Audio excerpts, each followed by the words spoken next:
What's going on, everybody? The Network Berg here. Hope you've been doing well. Hi, everybody.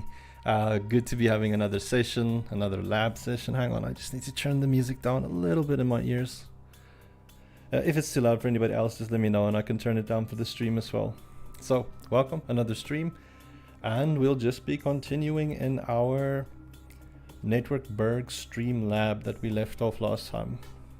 Because we've done a bunch of fun things.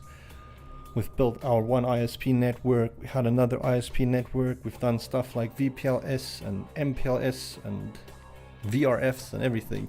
So that's actually pretty neat. I just quickly want to zoom out in Eve a bit and let's just start up all our appliances and see what does our memory usage look like. Hey Rolly, nice to see you, man. Alright, everything is starting up.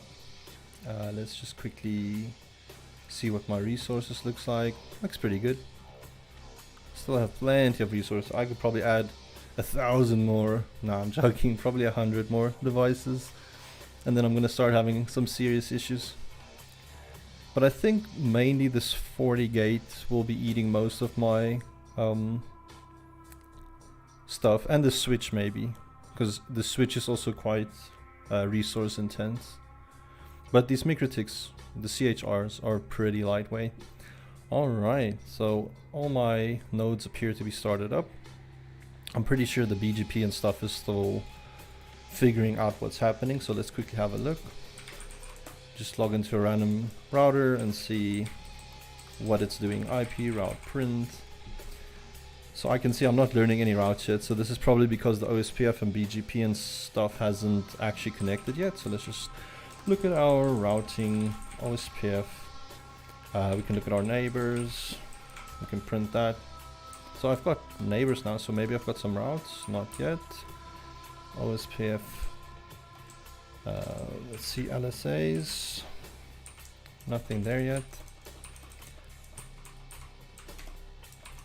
So we're just waiting for the routes to be distributed. Yeah, dude. Happy to see you here. I imagine you've been busy with the newborn, and I'm actually excited because my newborn baby will be here in 1 day. So 15 days from now, I will get my newborn baby as well. So you guys might hear some stuff in the background when the baby arrives, but I'm looking forward to it.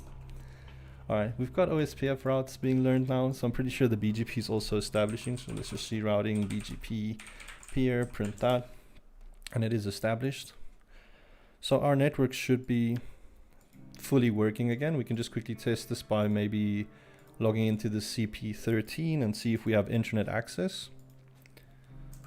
So let's just test that. Ping 8888. Very nice. We have liftoff, we can get to the internet, everything looks good, looks operational. So we've got a nice little 40 gate firewall, gives breakout to my provider network as well as my customers. So I need to figure out what do we actually want to lab, because I don't want the lab to feel like I'm just teaching people. I also want to show you guys like me learning new things, because that's what labbing is all about, like figuring out new tech and new devices and such, or new ways how to bring services across. Speaking of which, is there any... I saw the Brothers Wisp ask this question, I think on Twitter, what do you want to see on the next MikroTiks? And like I responded to that and just told them there's a few features that I want, especially on MikroTik, namely ISIS. There was also the segment routing, and I would love it if MikroTik brings out SD-WAN. Like, it is a bit of a buzzword, but it is where the industry is moving into as well. Like a lot of big, I'll say ISPs, are rolling out SD-WAN because it is a good, I don't want to say alternative again for MPLS, because I'm a firm believer it needs to be a hybrid type of solution. MPLS has its uses, it needs to actually stay, But if bandwidth and costing for links are not an issue, then SD-WAN is definitely the way to go. You can build secure tunnels. So it's kind of just like IPsec tunnels on your overlay, and then you could get your MPLS through the IPsec tunnels and your links can go. But we'll do some labbing on that as well. What's something we can actually lab? Something simple.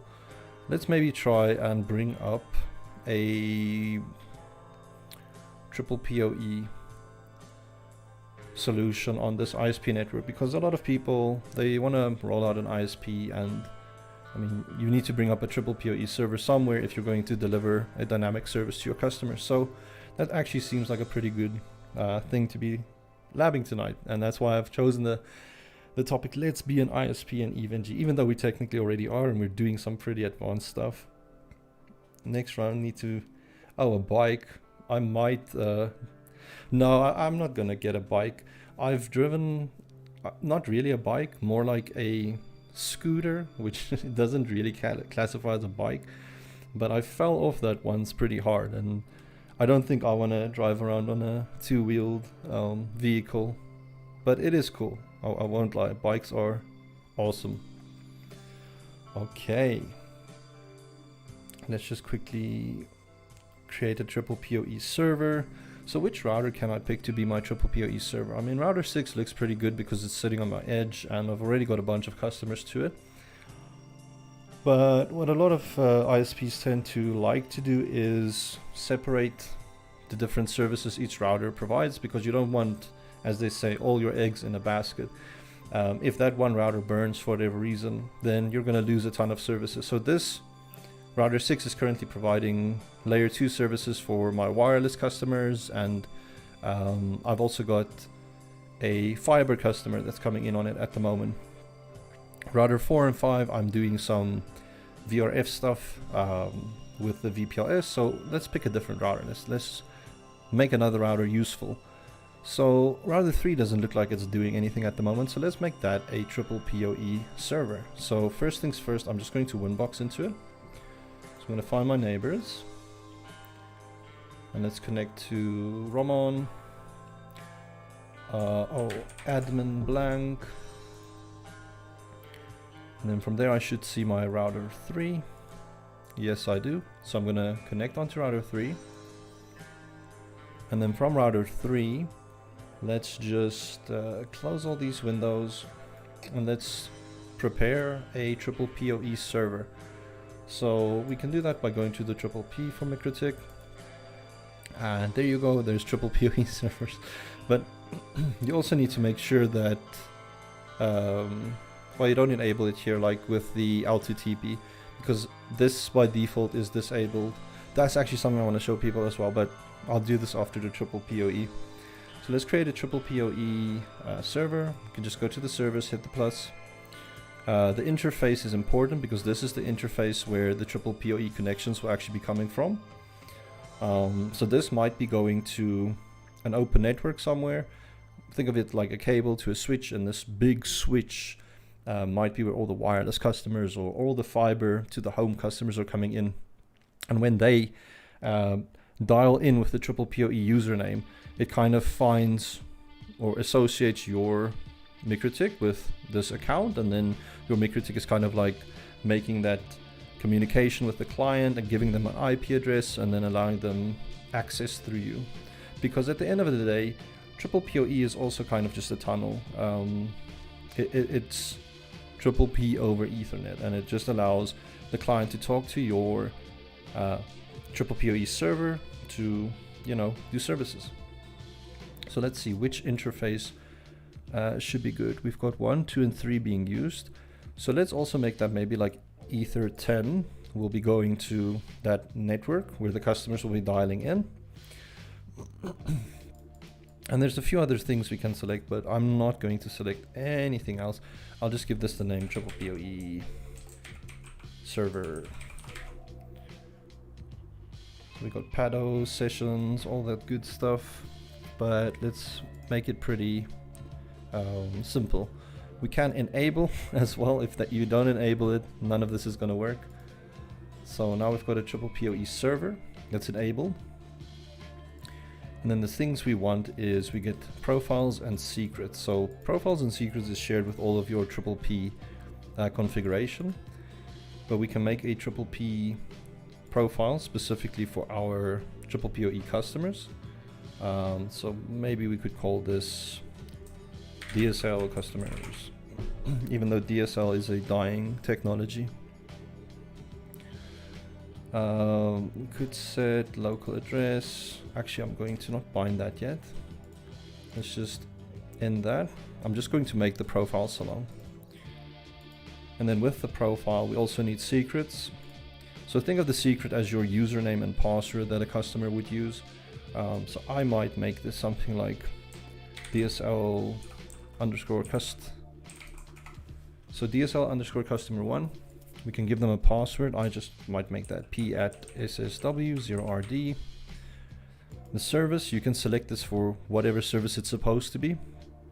So if you leave it at any, it means any of these other services can dial in. But I'm just going to make this Triple PoE. It's good to just define it. Caller ID. So this is interesting because this is where you could restrict only specific things to connect with this account. So if it was like an L2TP connection, you could specify the caller ID as the IP address that the person is coming from, and only they would be able to use this to connect. Whereas if you leave this blank, anywhere can connect, but that's pretty normal to leave that way. And I'll use the DSL customers for my profile. Let me apply this. And let's just quickly set up another switch, which will act like that link to that open network where the customers are dialing in from. So I'll add a little Cisco as layer 2, call it a switch, select a nice switch icon,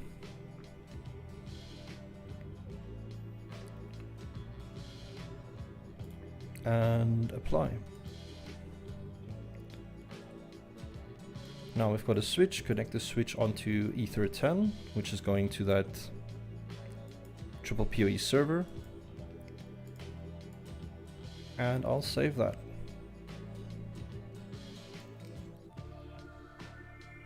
Now I might bring that up there. And let's start that switch up.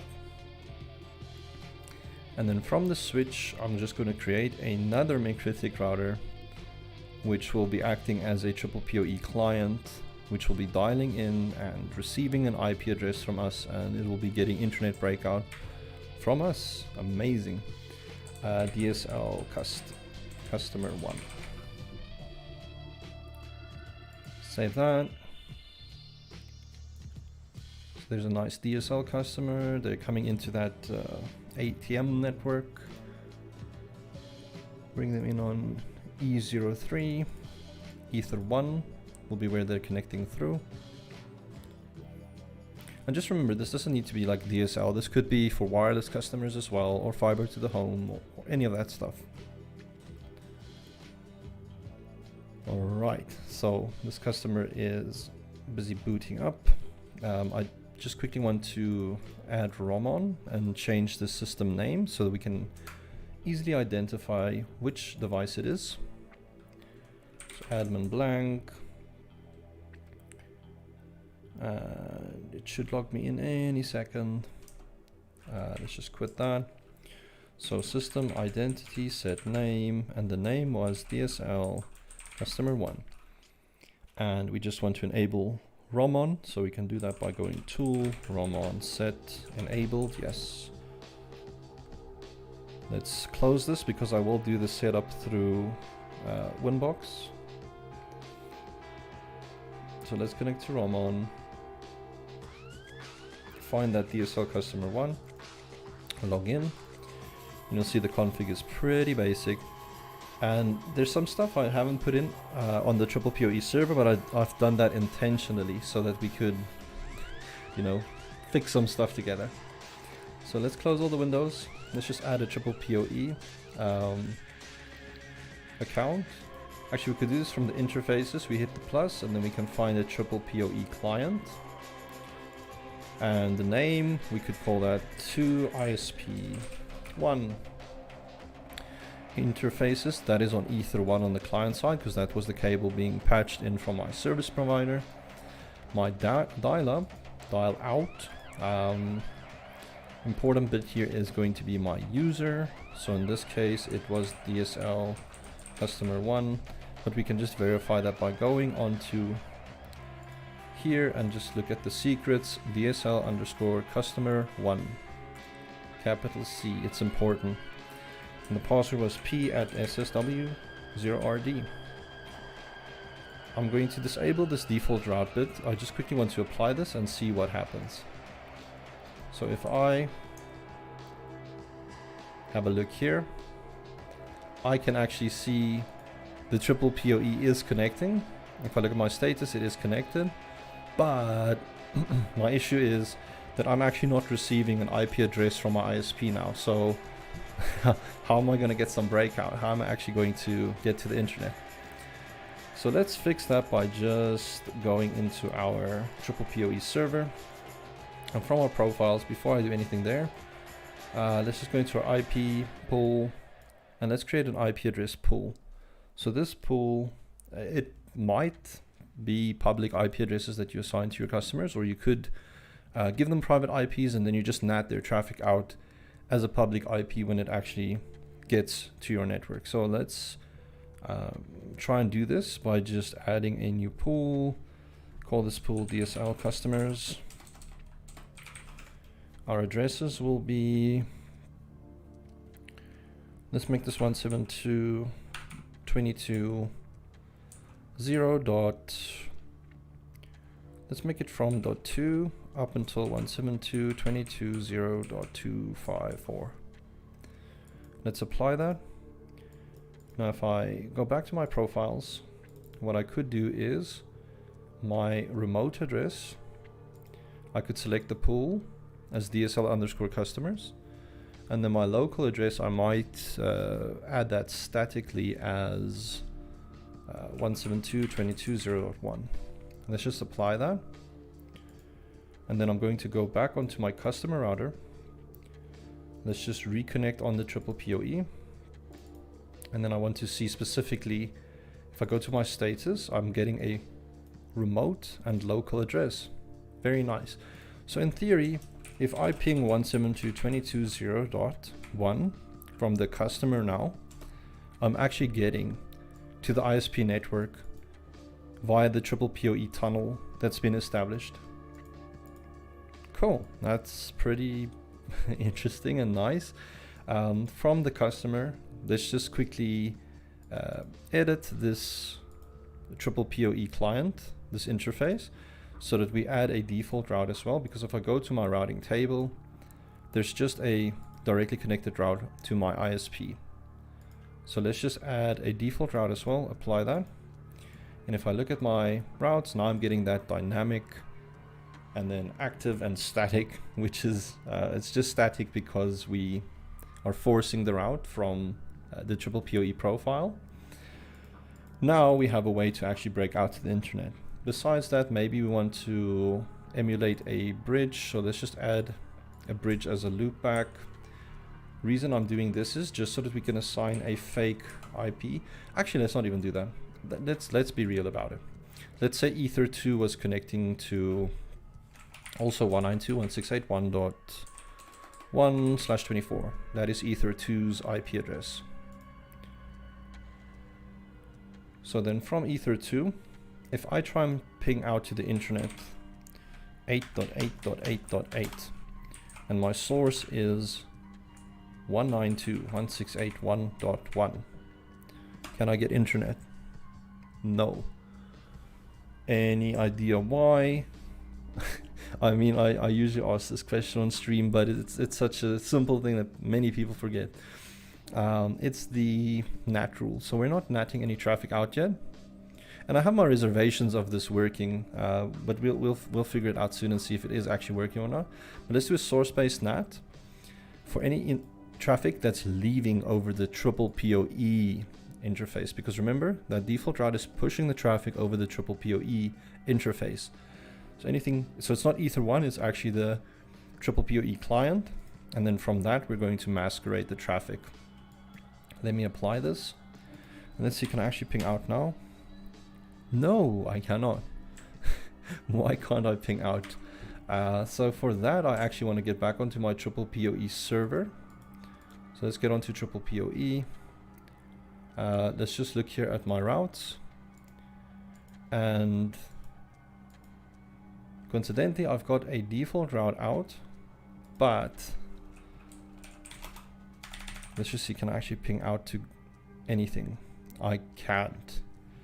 And I kind of know why. And this has something to do with the firewall that we have in our data center, our fake data center. So let's log on to Mr. Firewall and do a little bit of troubleshooting. So I'm just going to run a continuous ping from the customer's DSL. And then what I want to do as well is jump onto the firewall. Then we're going to do a little bit of debugging. I actually think I might have made the password for this password as well. Very good. Imagine I forgot what that password was, but it doesn't matter, because guess what? Next week when we want to use this firewall again, I need to re-import a new appliance, because the FortiGate trial licenses for their VMs only last 14 days. But we can copy the config and just re-import it. Like, that's how we're going to get past that little hurdle. Okay, so first things first, I want to see diagnose, debug, flow. Let's actually just diagnose, debug, flow, trace, start. Let's just start that. This will basically see all traffic that's leaving over the internet. I actually see some stuff from the fiber customers, and this might look like very intimidating if you're not too, if you're new to troubleshooting, especially via command line. So I'm just going to disable this quickly. Diagnose, debug, disable.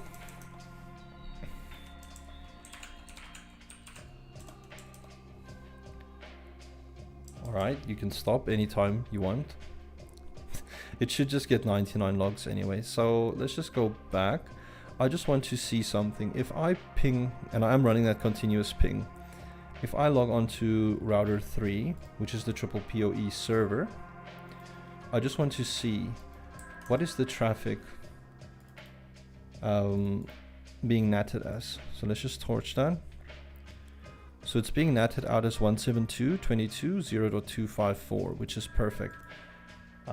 Does my other routers know about this new range that we've defined?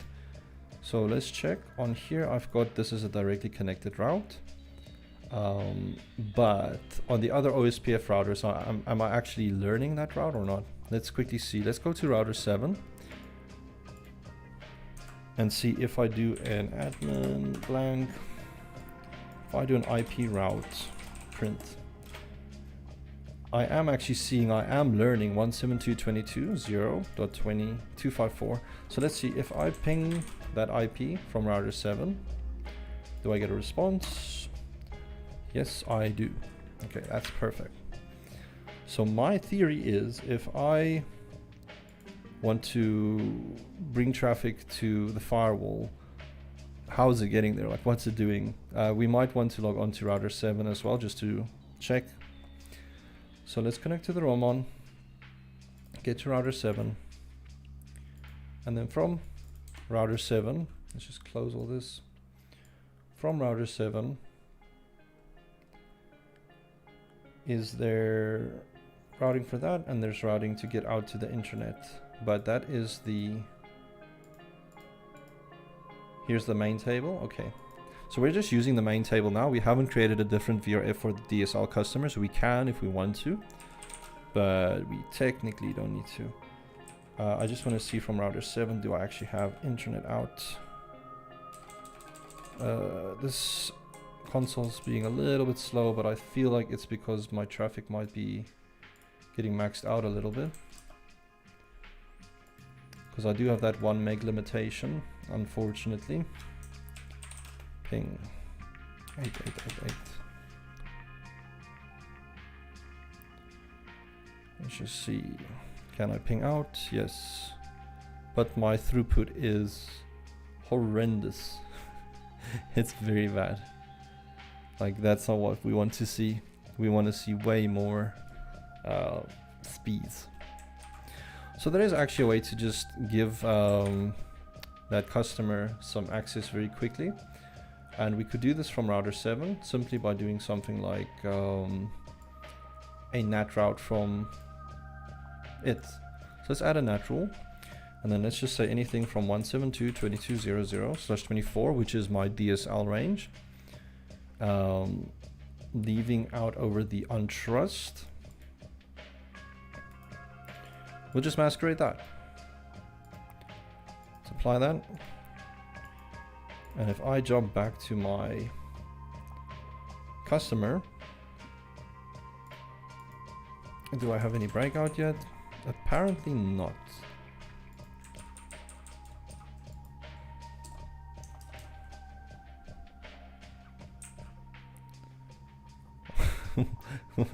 Winbox feels extremely slow right now. There has to be some bottleneck somewhere. I just want to check. I might want to shut down a few routers. So it's definitely some throughput issue somewhere. And I just want to make sure that none of these other routers are consuming our bandwidth. So let's just end all that. Stop all these ones. I really don't want to stop the router 6 though. So I'll stop these separately. And I might stop these VPLS customers. Alright, let's see if I go back to router 7. Is it more responsive yet? No, not really. Let's just close Winbox as well.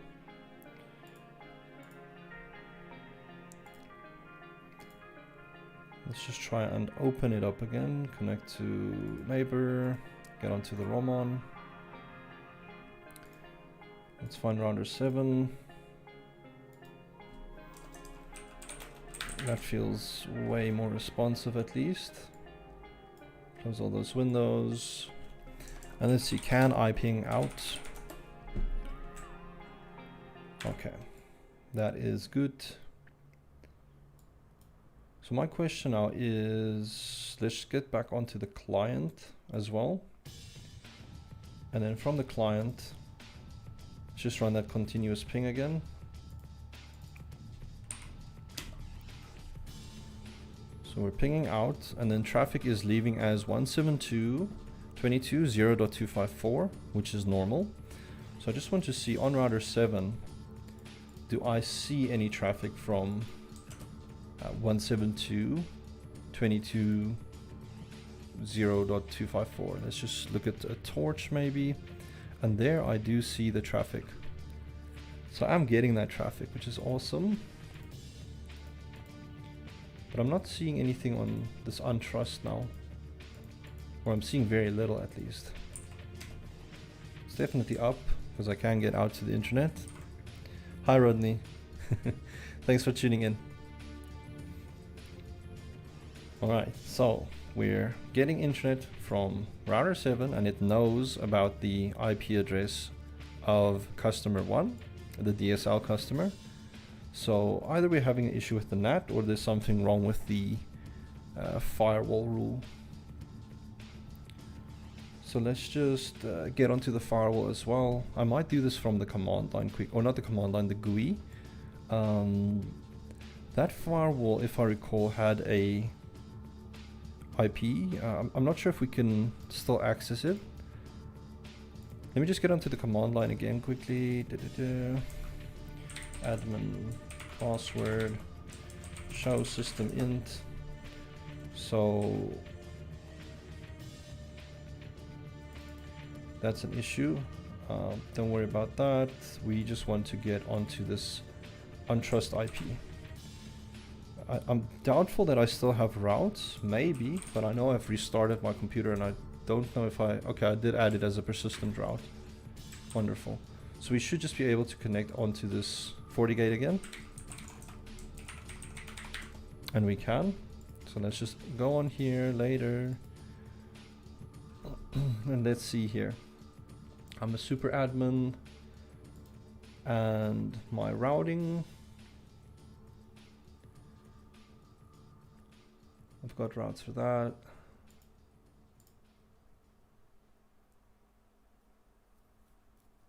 And there's the policies for my wireless and fiber customers. Since I've shut down all of these other devices, let's maybe do a debug again on the firewall. So diagnose, debug, flow, trace, start, 99. I'm seeing a ton of traffic. What we could do is just quickly copy all to clipboard.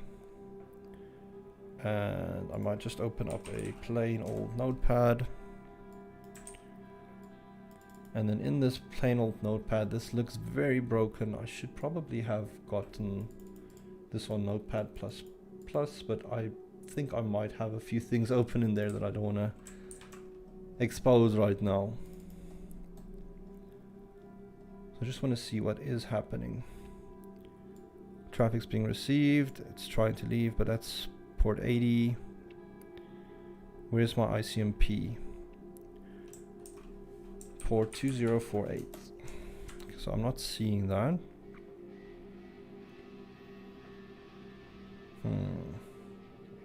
Should we maybe just create a different VRF for the DSL customers? Or should we try and fix this over our provider network, which is actually not ideal, which is actually what we shouldn't be doing, but I wanted it to be just like simple and quick and just get it in and done. And now this kind of happens. So now I can ping out from that. And if I do a source as 169.255.100.1, okay. And where's that IP address bound? Actually, I want to use this, and that is on, that's just Ether 10. Huh. Oh, yeah. Yeah, that's actually, that's the untrust. Okay. That makes sense. So then what we can do is IP route main. Okay, so oof, I know what's happening. So this has nothing to do with the firewall. This is just because the traffic from the DSL customer, it's now coming into my switch, goes to the Triple Poe server. This is being forwarded to router 7. But router 7, yes, it's got different VRFs to get to the firewall for breakout. But remember, router 7 is, well, maybe you don't remember because you're new to tuning in. But router 7 acts as an ASBR as well, connecting to our internet exchange. And the default route is actually going to the internet. So we can quickly fix this by just natting traffic out as Ether 10. So I'm going to go into my firewall and in the Nat rule. So Rolly, you're actually correct. You're correct. Let's do the Masquerade rule, do the source, do the same everything, but our out interface we're going to change to Ether 10. So once I do that, I'm very confident that the pings will start working, and they don't work. So it's good to be confident, but you might get into issues like that. So why wouldn't that work? Traffic should be hitting router 7. And it should be leaving over the Ether 10. And we should be masquerading it. Let's just quickly remove that source address. Still nothing. And I know if I do a tool trace route, it's going to probably not get to where I want it. Source trace route 8.8.8.8. Hang on. If I ping 888, I've got internet access out. Okay, so internet access is actually working. Is it the Nat rule? We are masquerading anything out over the Triple Poe. So that is good. Let's just actually test this in like a better simulation just by adding another virtual PC, connecting it on Ether 2, because it is actually working. It does have internet breakout now. It's just not, for whatever reason, if I ping as the source as the 192 address, then it's failing. But that's more of a Masquerade issue from the local router, the customer router.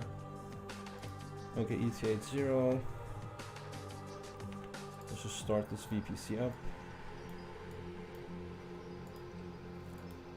Okay, it's busy coming up. Oh, I got something in my eye. Which is weird because I'm wearing glasses. Alright, IP 192.168.1.10/24 with 192.168.1.1 is the gateway. And as you can, I ping 8.8.8.8. So it's working. I just don't know why it wouldn't work from the terminal of the MikroTik. Maybe it's because I haven't patched anything in the interface and it considered it as down. So I should have probably... so Rodney, no, but it is very, very, very easy to import MikroTik images on EVNG. It is basically just a case of going to the MikroTik website, so mikrotik.com, and you'll go to the software. And this is what, again, why I really love labbing MikroTik on EVNG, because MikroTik makes their images publicly available. It has limitations as trial, like you can only push 1 meg of traffic over the interfaces, but you can lab anything you want. Like you see, I've labbed awesome stuff and it all works. So you'll just navigate to the cloud hosted router, and then you could grab one of these images. I think I'll just grab like the raw disk image, which will be a .image file, and you can say which version you want. You could even get the beta stuff, which is really cool. This is where I've made videos on like WireGuard, and there's stuff like VXLAN that I still want to lab with MikroTik as well. So that will do on this version 7 beta, but you could grab like this version 4.8.1, which I think is the router versions I'm running right now.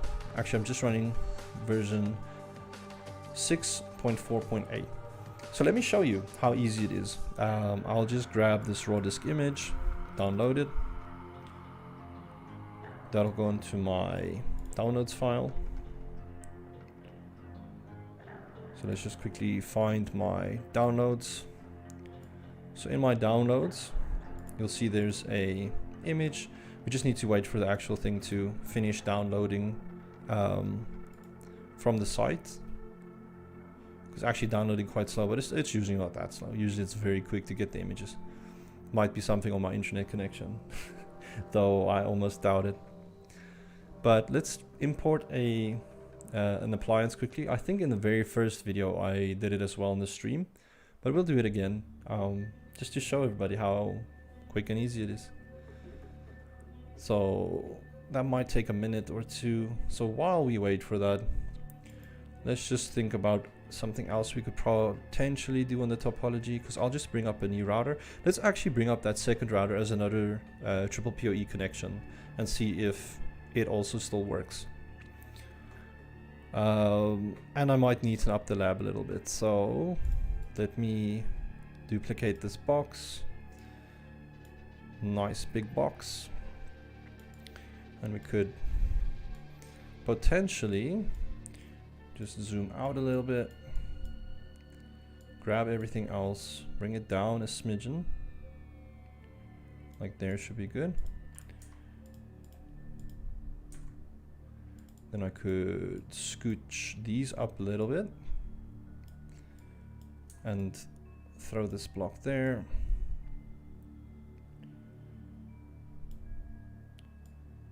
Let's maybe do this. That looks good.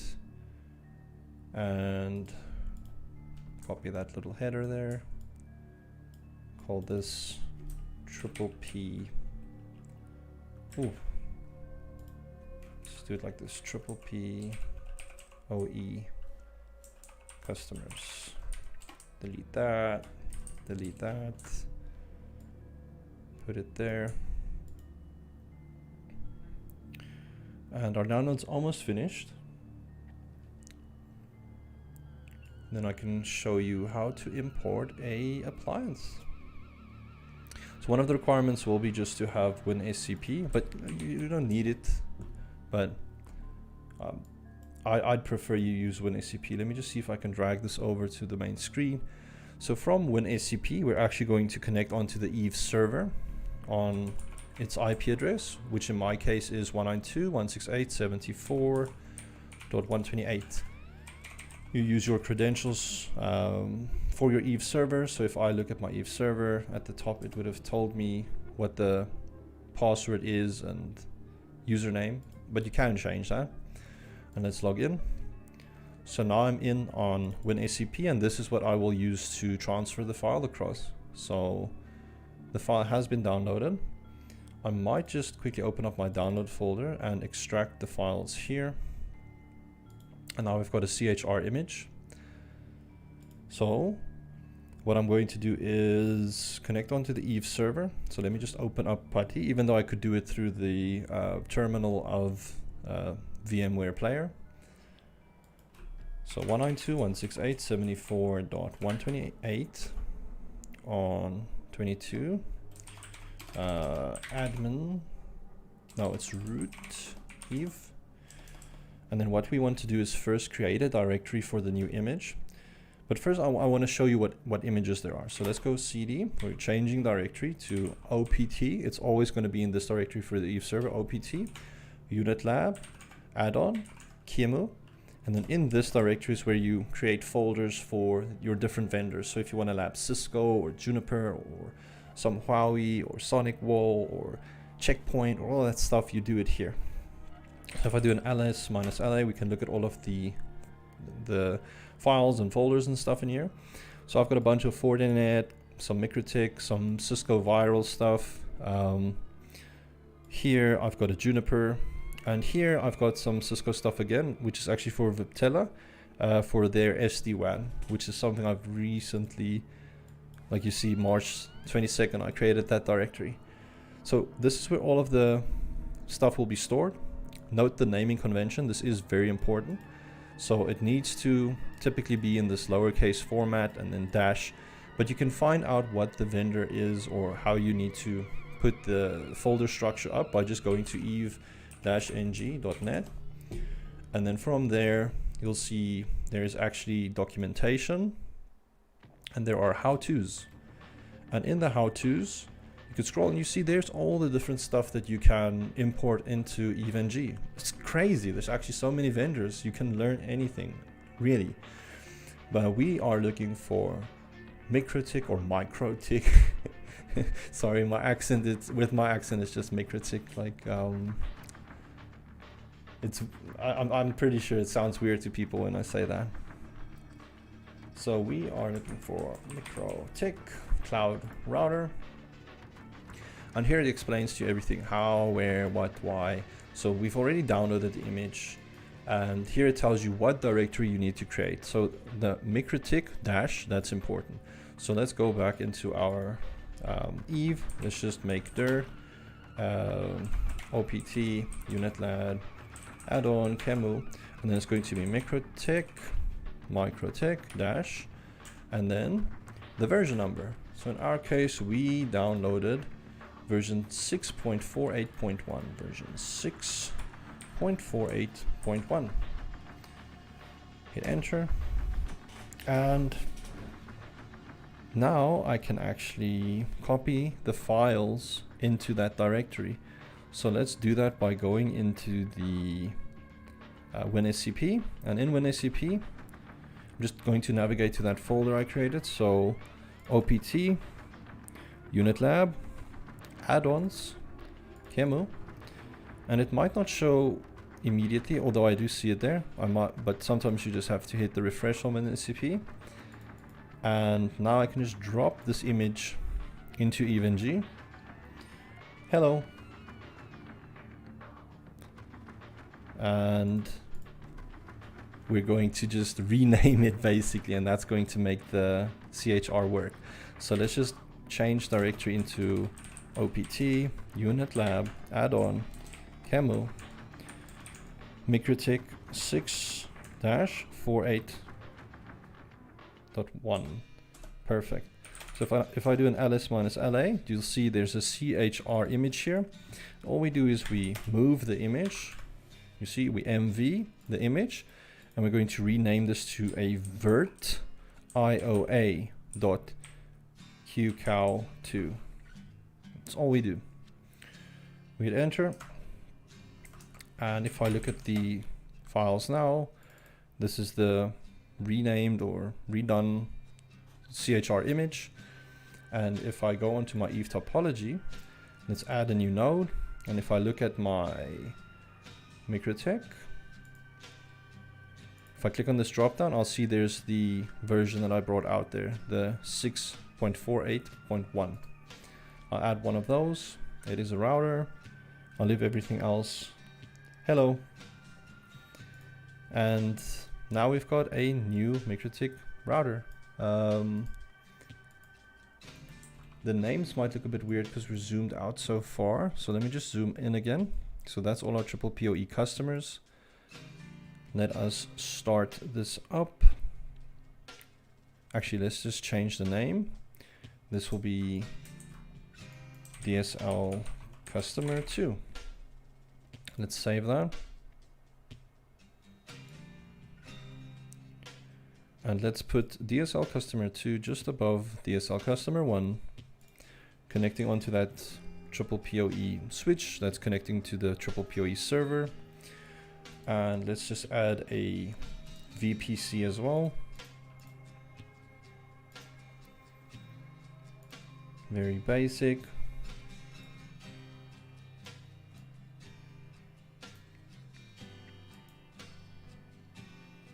Cool. Let's start these devices up. And let's see, is our new MikroTik working? I'll just putty in. And it should boot up. There we go, admin blank.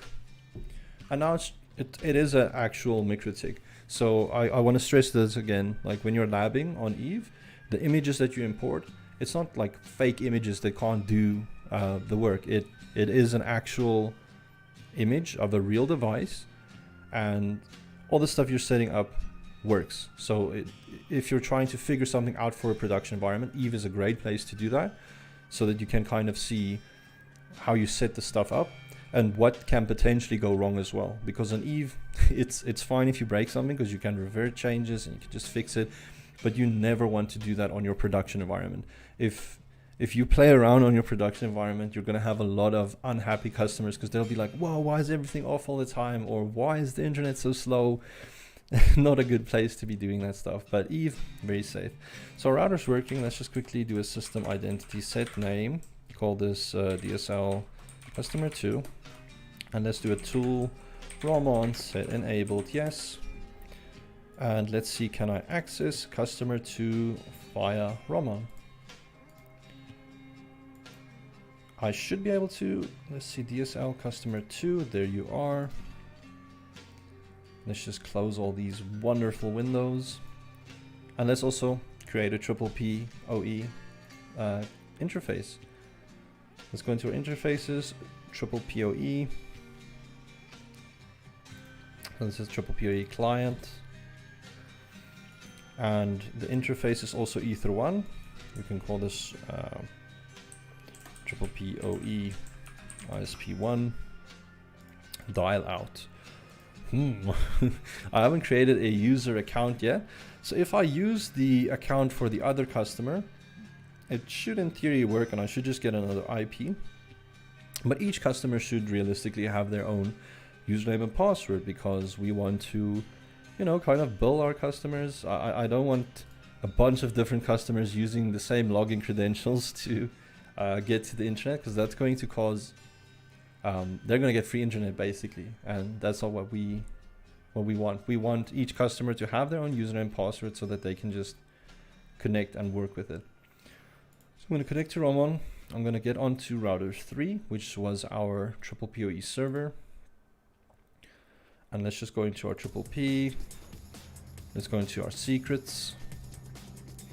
And what I'll do is add a new secret, but I'll call this DSL underscore customer 2. We'll still leave this triple PoE. We can leave the profile as the DSL underscore customers and apply that. So now customer 2 will have their own username and password to log in with. So let's just use it, DSL underscore customer 2. And I don't think I set a password, to be honest. Let's just set the password as p@ssw0rd, apply. And on customer 2, set the password as well.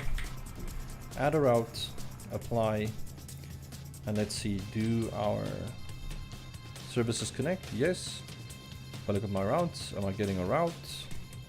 If I go into the interface, what is my IP?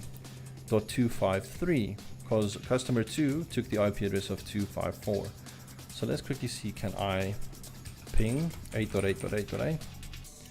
I can, awesome. But that is because I'm pinging it as the 172.22 IP now. So let's just add another IP address, make it 192.168.1.1 as well, because maybe, you know, it's pretty standard for this type of stuff to happen in DSL networks. Put it on Ether 2, and let's just configure this VPC with that IP. So IP 192.168.1.20/24 with 192.168.1.1 as the gateway.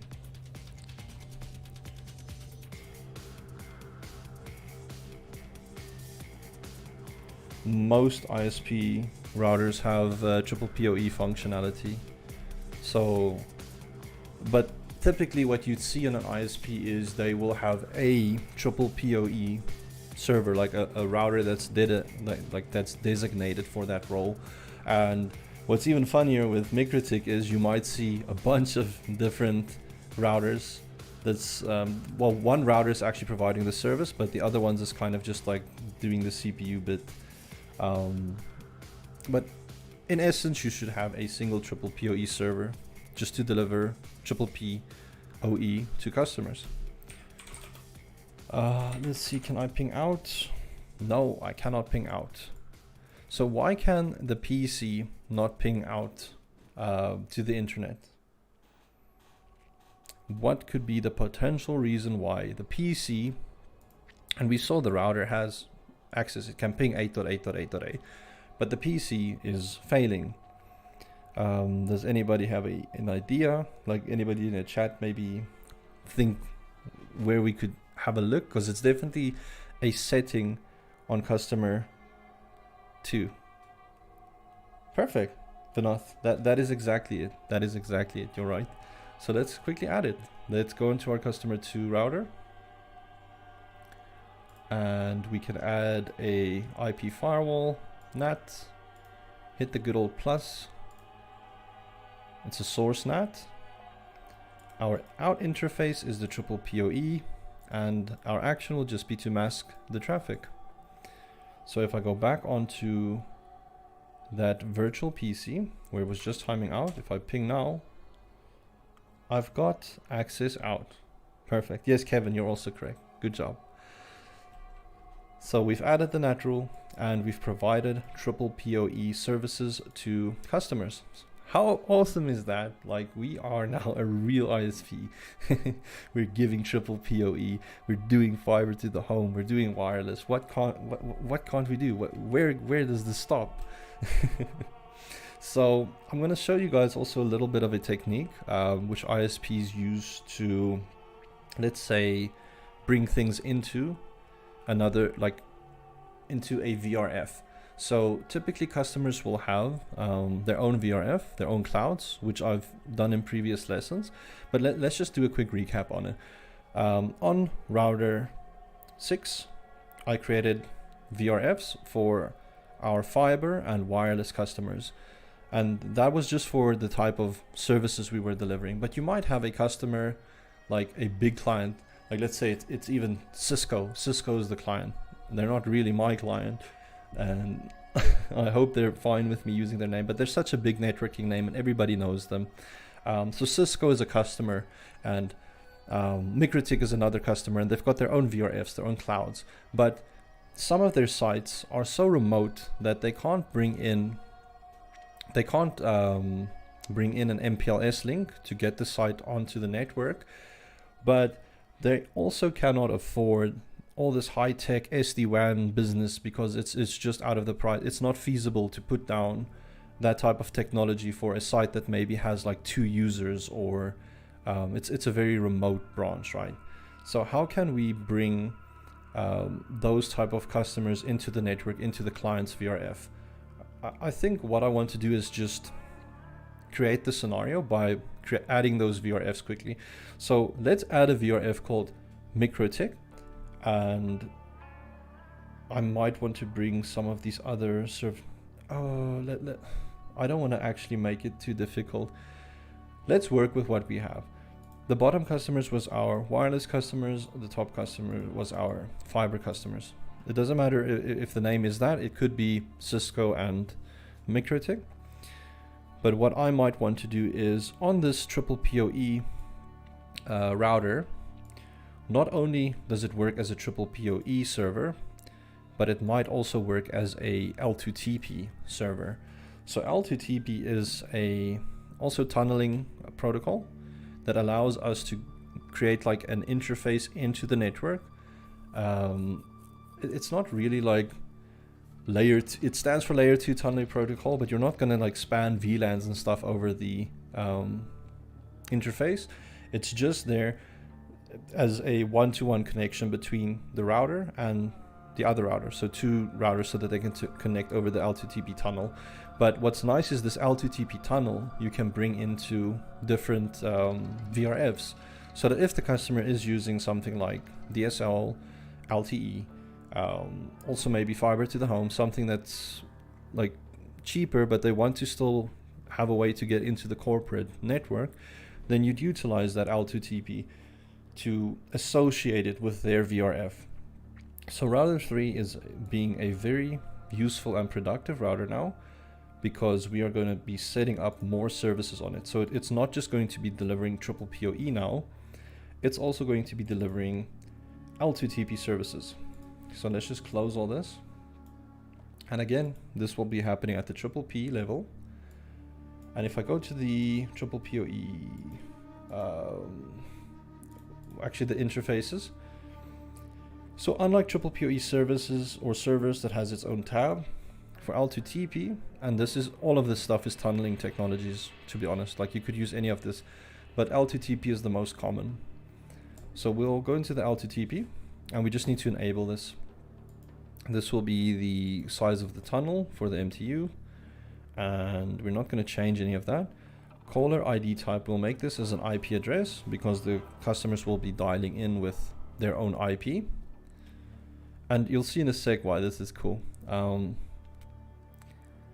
And we could say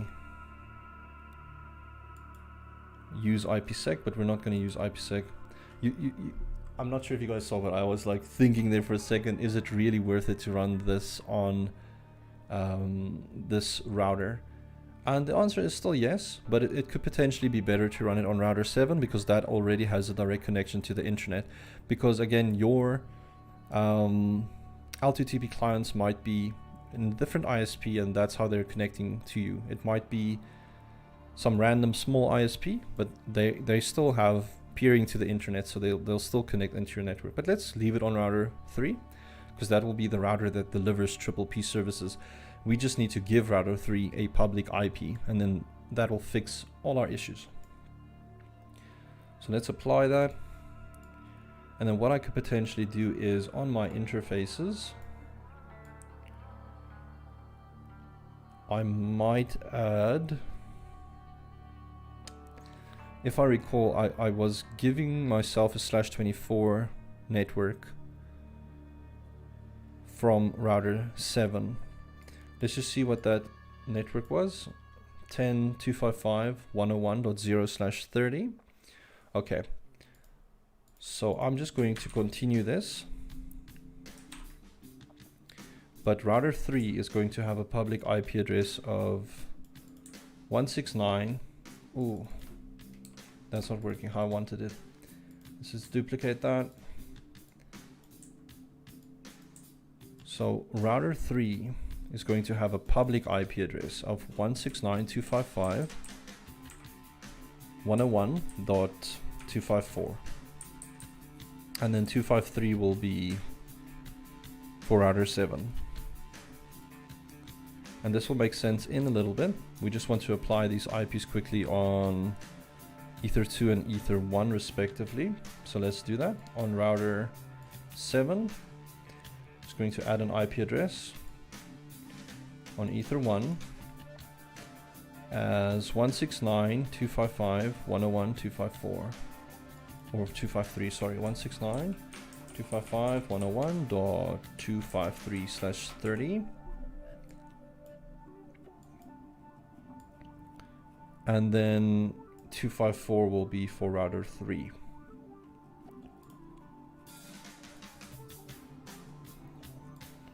So IP address. So 169.255.101.254/30 on Ether 2. Let's just quickly see, can I ping 169.255.101.253? I can, awesome. Can I ping out to the internet as my source IP as that address? 101.254. Alright, that looks pretty promising. So now the internet can actually see my L2TP server, and we are running L2TP services since we enabled it, but I also implore you, create a different profile for your different things that you're using. So for the DSL customers, we created a profile. For our L2TP, there's various ways to do this. But if it's a per customer setup, I might recommend creating custom profiles for each customer site. And what you could do is, let's say a customer might be MikroTik. So MikroTik site A. And then we can statically assign, or we can choose from a pool, but I think it works almost better to assign what we call /31 addresses. Does anybody know what a /31 address is? Feel free to just type in the chat if you think you know what a /31 address is. What is? How does that work? What is /31? I know what /32 is. That's when we have one IP. So it's maybe obvious, like what is /31? Because you see I'm assigning /30 addresses. Hello. So a /31 is typically where you're cutting out the broadcast and network. Yeah, it's for point-to-point, exactly like that, Roman. So it is used for point-to-point, where you're not going to use a broadcast or a network address between devices, because it doesn't need to broadcast, it just needs to connect to each other. So we're just going to do that here by doing something like 172.23.0.1 will be my MikroTik's IP, and then the remote address might be .2. So I'm forcing that IP to always be .2. So it's not going to be random in a pool, it's always going to get that IP address, which is useful when we start working with some routing. So let's apply the profile. We've given it a name, we've given them some IPs. And let's create a secret. And the secret will be similar it was MikroTik site A. So let's just also call it that, MikroTik site A. And our service now is going to be L2TP. Our profile is the new site that we want to bring up. And let's just give the L2TP a password as well. And let's apply that. Awesome. So now we're going to emulate this by actually bringing up this other ISP network again. And I just want to see, how do I want to do this?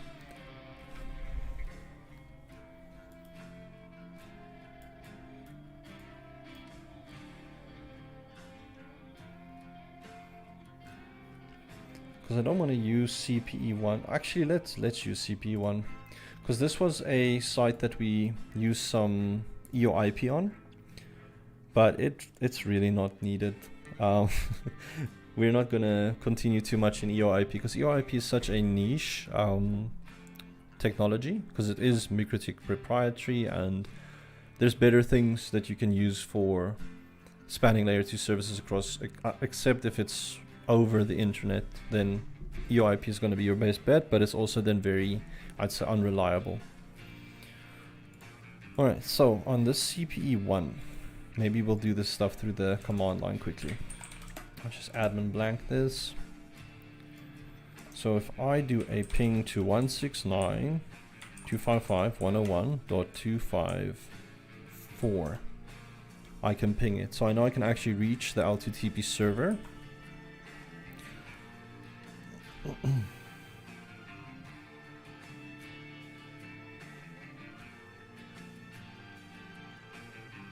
So you can force the IP in the user itself as well, but no, I get what you're saying. Let me just quickly roll back to the profiles. So in theory, what you could do is on your secret, you could make the profile maybe your default profile, and you could set the local and remote addresses here as well, and that works fine. Like either or works totally fine. I just kind of find it, well, it's really not necessary. I just like decoupling some services like this. So the way you mentioned works fine. It's definitely not going to cause issues. We can actually do that as well. But first, let's just get the L2TP connection working. So I'm on the ISP2 CPE1. So what we want to do is we want to do interface triple P. No, we're not doing triple P, we're doing interface L2TP client.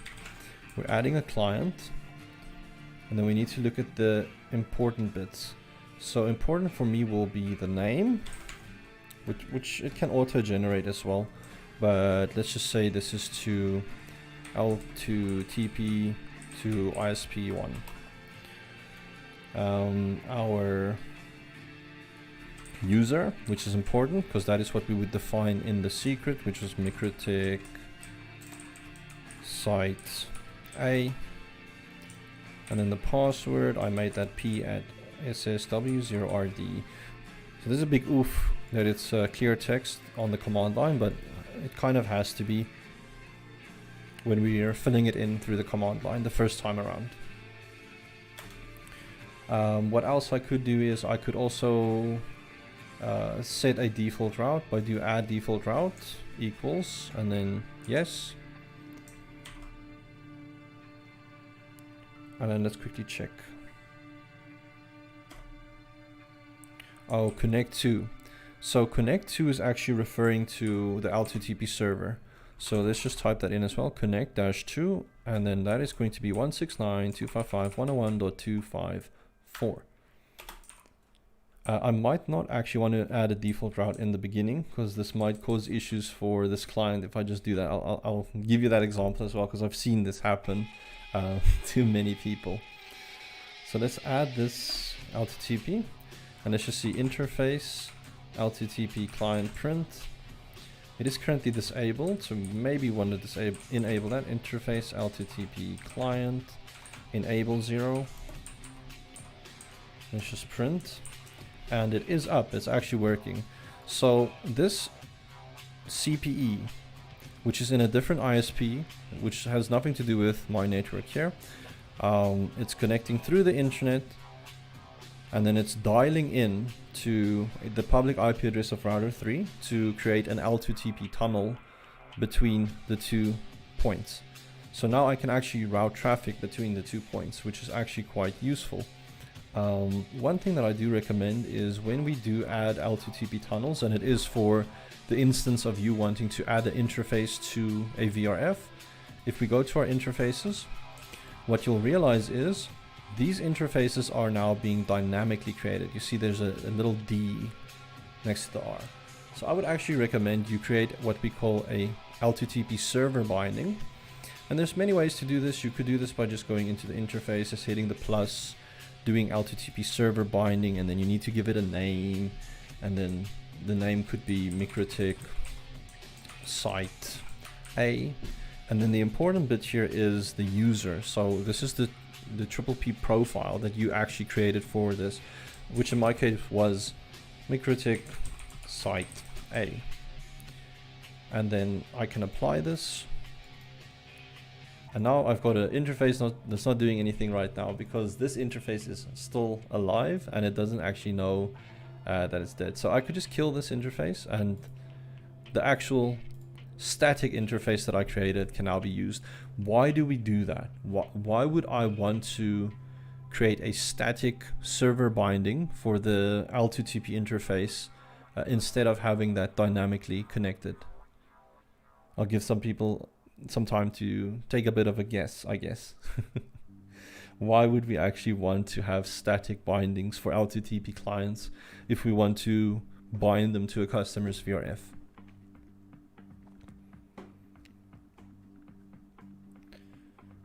So while people are maybe hitting the think tank wondering why that's happening, I'm just quickly going to add a VRF. So let me go into my VRFs, hit the plus. My routing mark will be Mikrotik. And now I'm actually kind of giving you a tip because I'm in the VRF and I'm wanting to add stuff here.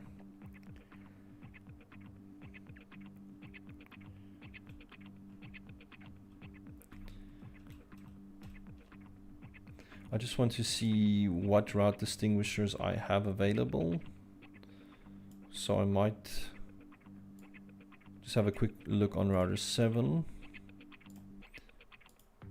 I still have that open here, so let's look at our IP routes. VRF, so I should be able to use 1.3, which I'm going to use now. So 1.3, 1.3, 1.3. Okay, so the reason why I created a static interface is if we want to associate an L2TP tunnel to a customer's VRF, we need to add the actual interface from here. We need to add the interface on the VRF. So I need to add Mikrotik site A, and let me just give you a quick example, like what could go wrong if I don't do that. So let's add one of our Triple PoE customers, which is dynamic interfaces. And if I look at my interfaces, these dynamic interfaces, let's just quickly turn off customer one's router and turn it back on. But let's just verify that the tunnel has dropped. Might take a little bit of time. There, it's gone. So I'm going to start the router again. And then I want you to see when this interface comes back up, the dynamically created interface, which I added to the VRF, what's actually happened to it. So if I go into my IP routes, look at my VRF, and I double click it. Can anybody point out what's different? What looks wrong? Like what doesn't actually look like what we just added? And this is now specifically at the interfaces. What seems to have gone wrong? I added the Triple PoE interface, but what now? What's wrong with this picture?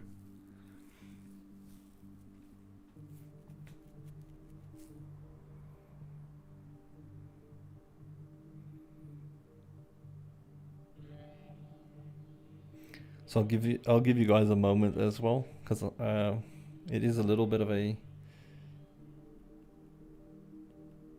I'm thinking like, Roman, you are basically correct, but I just want to see if everybody can actually see what the problem is.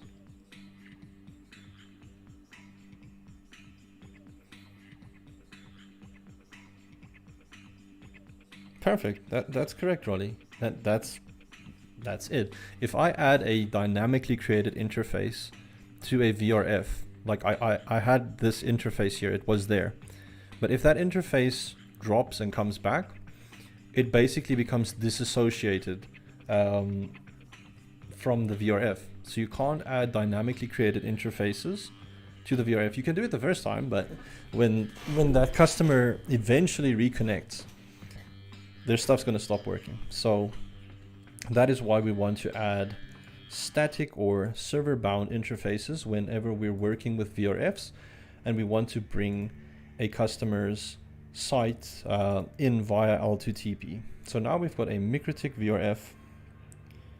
Yes, exactly, Roman. Exactly that. So static, like bound interfaces for L2TP. If you're adding stuff to VRFs. If it was just like dialing in randomly, like normally, just to get to the internet, then you could leave it as a dynamic interface, just like the Triple Poe customers, and it would give them internet access. But in my example, I basically wanted to add that customer, their equipment, into a VRF where they exist. Let's just quickly span that customer's VRF as well. I might want to bring up some more services. So let's add another router. I'm adding so many routers. I'm on a roll. The light went a little bit dark there. I hope it doesn't affect the green screen. Maybe just adding some ambience for everybody. So I'm adding another MikroTik. And we can call this one MikroTik Site B. We'll add this as a 648.1 again. And presto, we've got another MikroTik router. Bring up this MikroTik and we drag that into router 4. And for some of the guys that might be new to the channel or the videos, please, you can rewatch some of the other labs. It goes in detail how I've set up and spanned MPLS and VRFs and stuff like that. And we're just kind of working off of that now. Me, on my Eve lab, I'm currently running 6 virtual CPUs, but I can do 12. But it's dependent on your system, I guess, like what you're comfortable. I can always recommend the more resources you can give, the better, because everything will just work better. But again, that's why I love MikroTik. The images are so small that it's really not an issue to bring up these many devices. Whereas if I was labbing like a Cisco, man, I'd run out of resources so soon. And I'm gonna lab Cisco as well, just an FYI. But I love MikroTik because it gives me all the features. I don't need to struggle to find images, and it works. It's good. All right, so let's say Ether 1 for MikroTik Site B goes into Ether 5 for router 4, which is fine. We might continue this IP address scheme. No, I'll change it. So let's make this link address. So this will now effectively be a what we call a layer 2 service. So this might actually be a bigger office which has a fiber MPLS line, and everything like just works perfectly because they've got this direct MPLS link. So we could make this 101. It's good that you love it, Roman.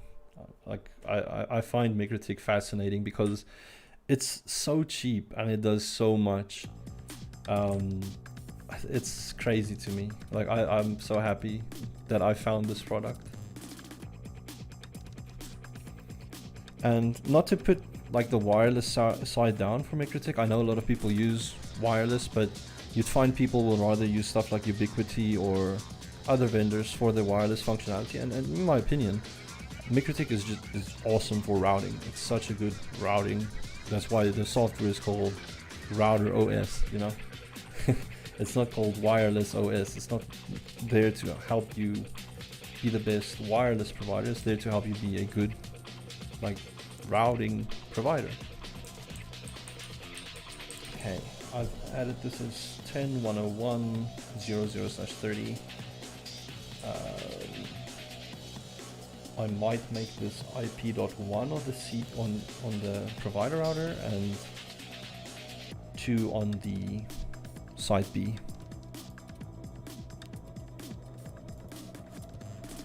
And that's good, Vinod. Like, if you're using MikroTik, it works. It is great for anything. But I love the routing. And in the same line, because you know routing and switching kind of goes together, I also dislike MikroTik for their switching. Man, I don't want to, like, I'm not talking badly about them. Like, I love them as a company, but their switches leave a bit to be desired, in my opinion. Like, they are cheap, and man, you get like these massive 40 gig, 100 gig port stuff that's happening, and it's awesome when they bring that stuff out. But I've seen so many clients complain, and I've literally seen other WISPs like fall over their switches. So I'm not gonna, I don't want to go deeper into that discussion, but I love the routers and I'm a huge fan, but the switches I'd rather get something a little bit else. IP address print, let's just add an IP address add.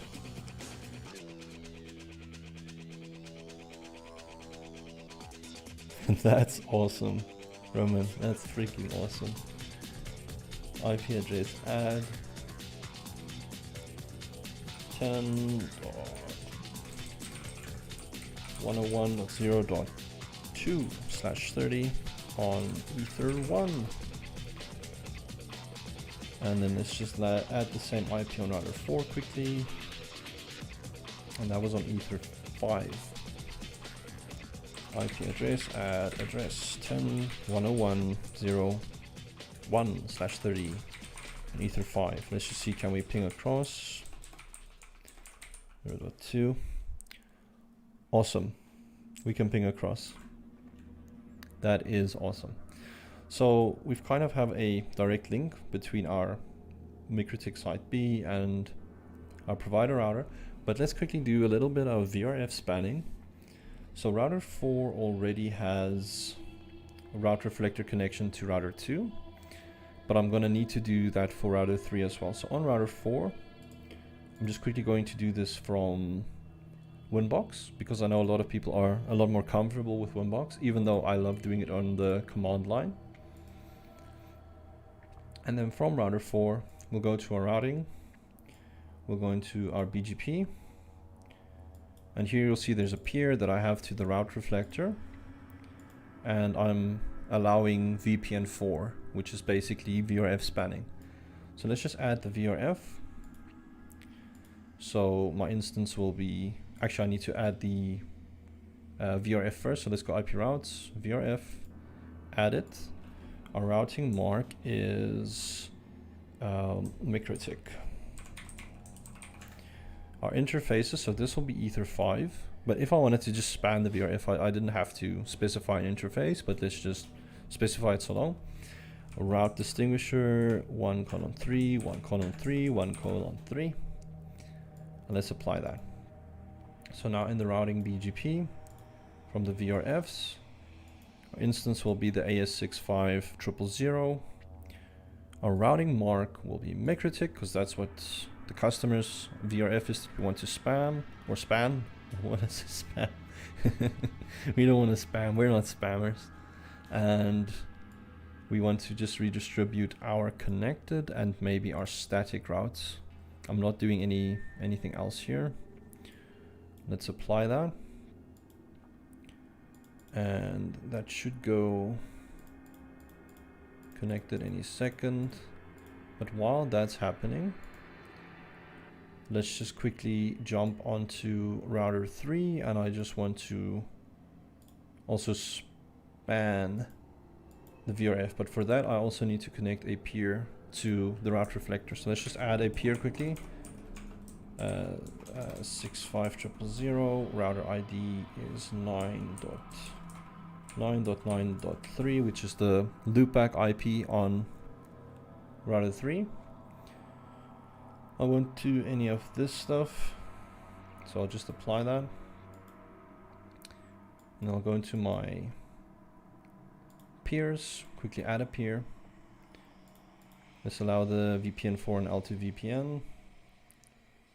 Update source, let's just set that as the loopback address. Our peer will be peer to R2RR, instance AS65000, remote address 9.9.9.2, which is the IP for router 2, which is currently acting as a route reflector. Our AS is 65000, and I shouldn't need any other settings. I'm just going to apply that, and then I just need to add a peer from router 2 to router 3. Connect to Roman, get to router 2, and let's just go into routing, BGP, add a peer to R3. Our instance will be the AS65000. Our remote address is 9.9.9.3, which is the loopback address of router 3. Remote AS65000. And I am route reflecting now. And that's all I should need there. Let's just set the update source and also specify the address families. And let's apply. My peer has established, that looks good. VPN4 routes. I can see I'm learning one route there. That's good. Let me jump onto router 3 and 4 actually. I just want to see router 4. I don't like that this is red. This should have gone black already.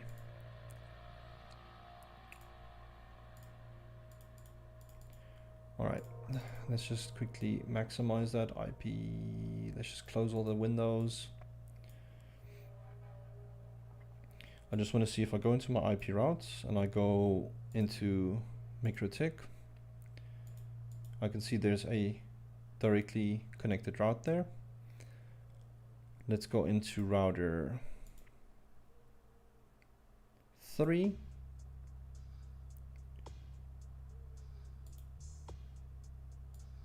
Let's just look at that MikroTik, and there I'm learning the route for 10.101.00/30. Oh, I haven't added the VRF here yet, so let's just do that. AS65000, routing mark, MikroTik.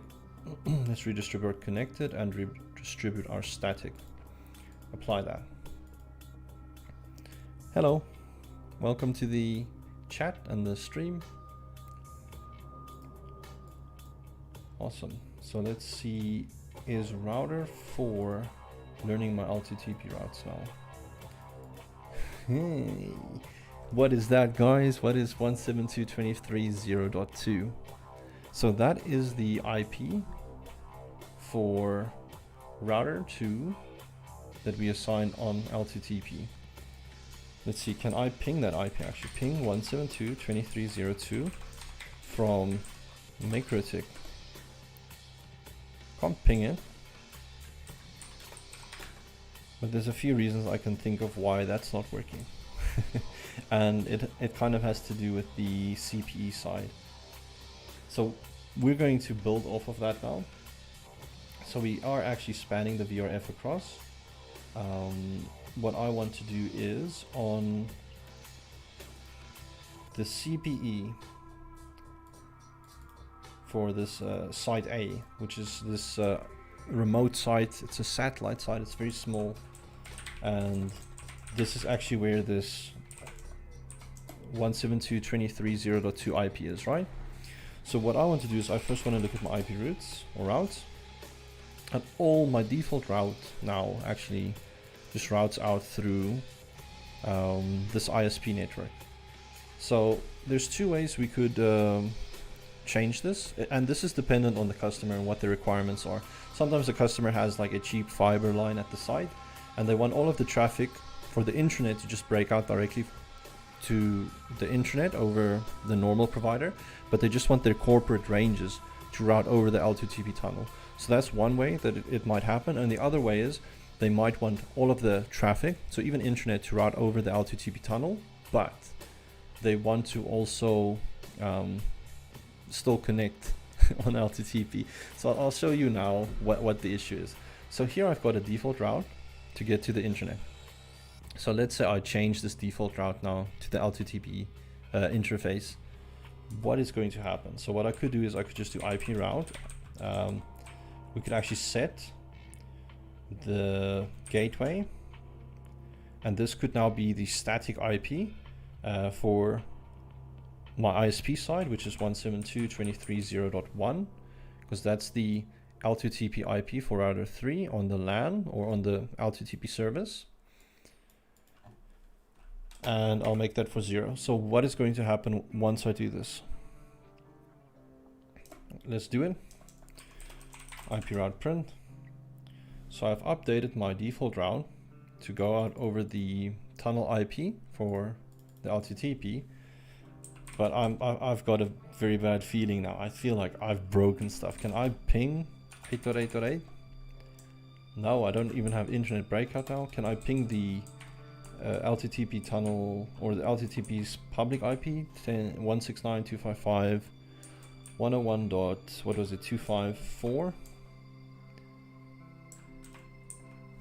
Was that the IP? Let's just confirm. 169.255.101.254. So I can't get there. How are we gonna make this work?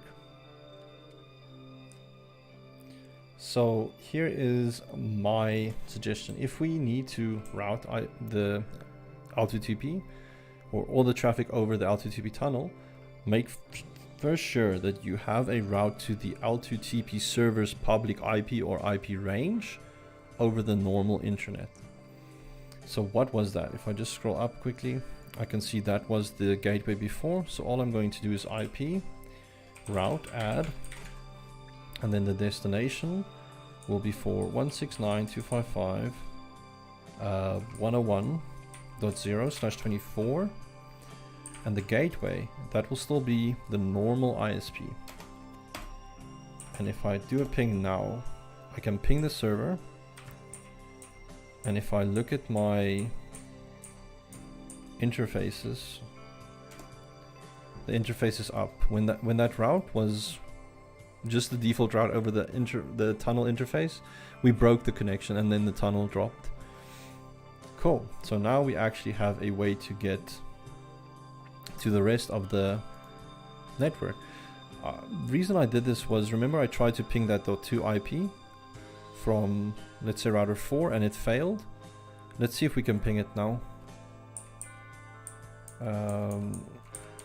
Is there anything there? No. Let's see. IP route print, where routing mark equals MikroTik. Can I ping 172.23.0.2 from MikroTik? I still can't ping it. It actually feels bad, because I was hoping that would work, but that's fine. We'll fix everything in a jiffy. So I think what I could try and do is source it from 101.0.1, and that works. Okay. So it is working, it's just it couldn't find a proper source for the traffic, which is normal if I do it that way. Alright, so in theory, we've spanned the VRF across, and this CP at the bottom now just pushes all its traffic to the L2TP, and that L2TP interface is in a VRF for a specific customer, which is called MikroTik, and then that VRF now is able to get to their big office there. Maybe that's their head office, maybe that's whatever. So let's add some IP ranges quickly. I'm just going to add another virtual PC. And let's add some LAN ranges besides 192.168.1.1, because this is a proper customer now and they have actual LAN ranges, and we don't want to NAT their traffic because maybe they have servers or things that they need to get to on the actual IP address, not NATed addresses. So I'll just add this virtual PC on Ether 2. Let's start this puppy up. These two routers are so close to each other, but so far. Okay, so this MikroTik site B. What I want to do is I want to see IP address print. So let's add an IP address, add, and then the address might be 10.90.0.1/24 on Ether 2. And I'm going to add a similar IP range on the CPE. So IP address add, but let's make that .91. And I just want to see Ether 2, do I have other IP addresses bound? Yes, I did. So let's just quickly delete that IP. Actually, I might not have to. Let's just leave it as that. So Ether 2, I just quickly want to assign that IP on the VPC. So IP 10.91.0.100/24 with 10.91.0.1 being the gateway. So let's see, can I ping 10.91.0.1? I can. Perfect. And now we're going to do the same thing at the VPC at the main office. So IP 10.90, not 91.0. Also, let's maybe make it .100/24 with 10.90.0.1 being the gateway. And let's see, can I ping 10.90.0.1? Yes, so both VPCs can ping their gateways. Question is, can they ping each other? So let's see, can I ping 10.91.0.100? It's failing. Why is it failing? Why is it failing? Does anybody have an idea? Do you maybe know where I should check? Do you know why these two devices can't communicate over their LAN IPs? And this doesn't have to do with NATing now. This is actually quite the opposite. This more has to do with how do I get to these IP addresses, these IP ranges. I've added an LTTP tunnel IP and I've added a new layer 2 service for the customer's bigger office. How do these LAN ranges know how to get to each other? How are we going to actually communicate through the network? And this is now going to do with drumroll routing. So we need to make sure that we have routing configured. If we don't have routing, it's never going to work. So let's jump onto router 4 just to make sense. So on router 4, the MikroTik VRF knows how to get to 10.101.00/30, which is the directly connected route. Cheers, Roddy. Enjoy. Sleep well, dude.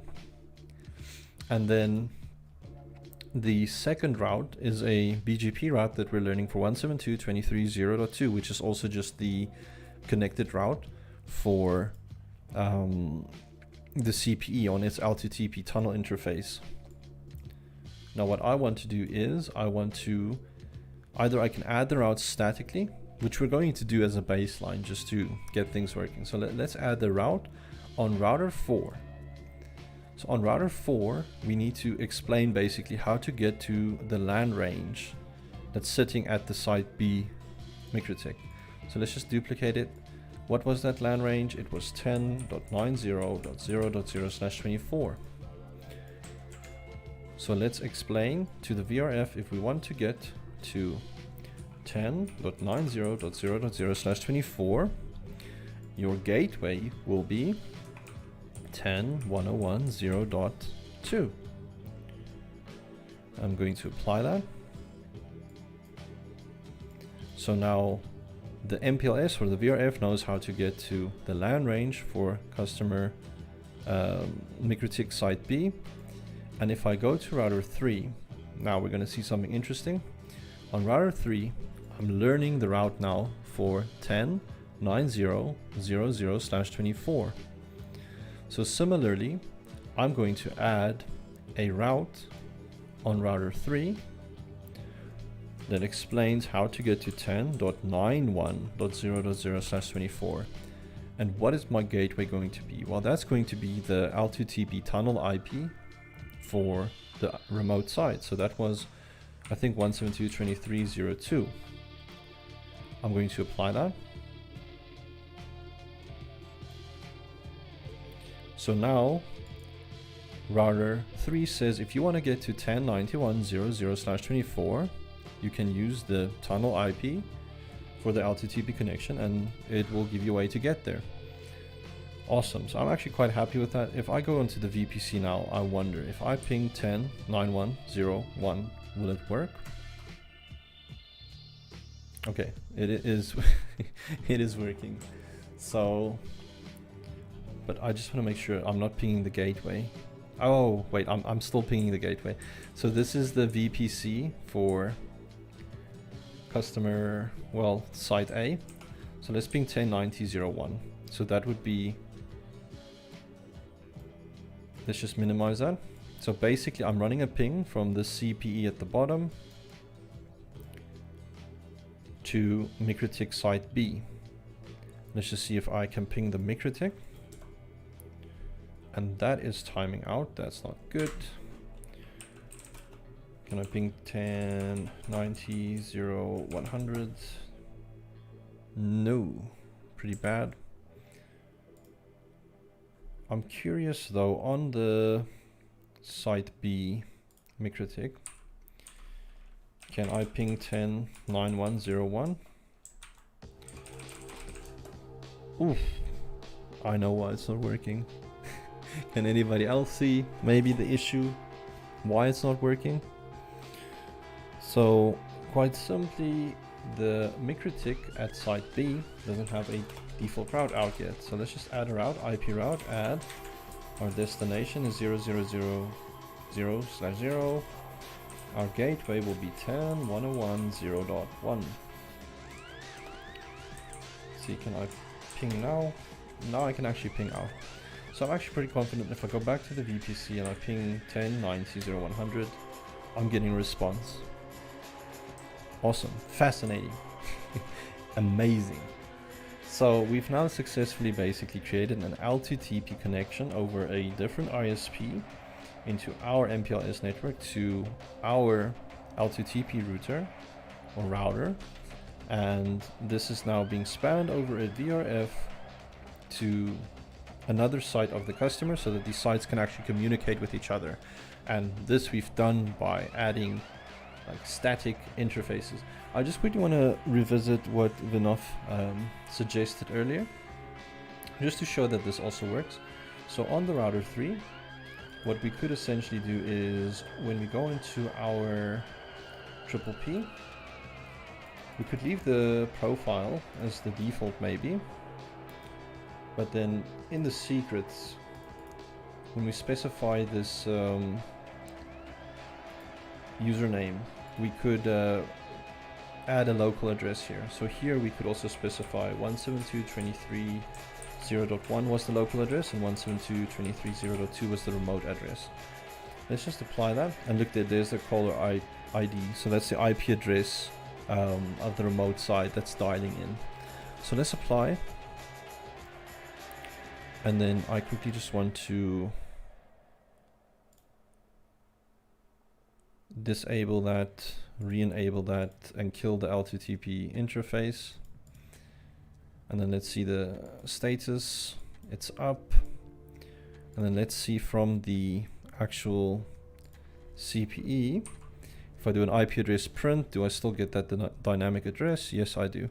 So it's really the same thing. It's actually a little bit less config just to like not add a separate profile and just do everything through the secret, which is totally fine.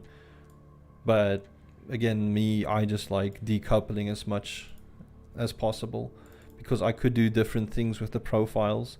Like you could bind different things, as you see, use different scripts. You could add the profile to an address list, and then you could use that address list for different firewall things, which is quite nice. So that's typically why I just make different profiles, but if you want to, you don't need to. Works either way. Awesome. Cool. So we've got all of our MikroTiks, we've done Triple PoE, we've done L2TP. Really cool. I'm actually quite happy with how the lab has turned out. So what else could we potentially lab? What else could we do? I think I want to shut down all of these devices. I don't want to fiddle around too much again tonight, though we could make the things look a bit nicer, but that might be boring for some people. But it's also quite relaxing. I mean, just getting the topology under wraps so it doesn't look as chaotic. So let's quickly just do that. It's not going to take that long. I just want to add a few more blocks and then specify where what is. So let's duplicate. Come on, duplicate. It's probably being duplicated underneath or something. I don't know. Let's maybe just duplicate the red block. There we go.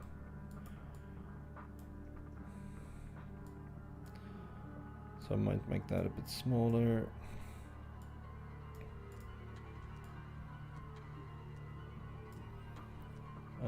Let's zoom out a little bit.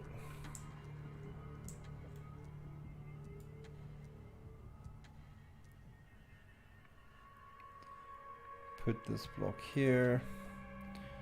Maybe call this L2TP. Oh, that was a bit too small. L2TP.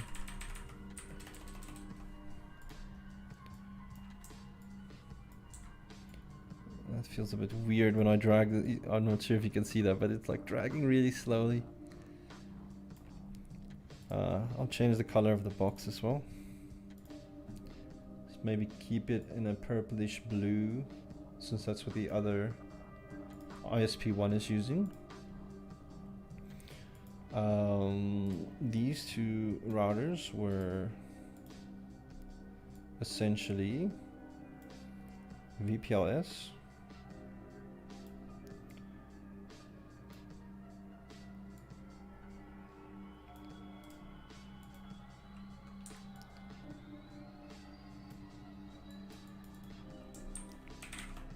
Oof.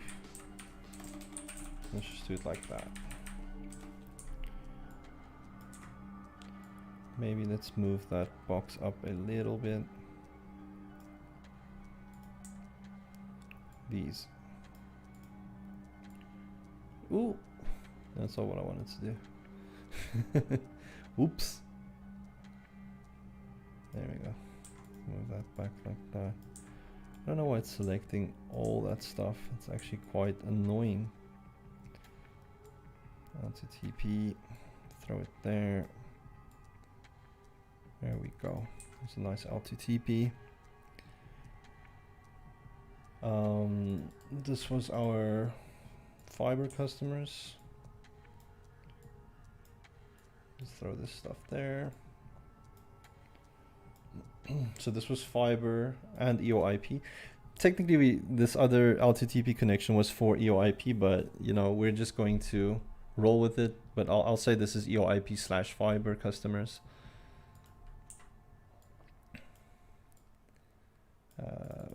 Fiber, EOIP. Let's just leave it as EOIP, that's fine. And then this, well, that was for a BGP connection we were making.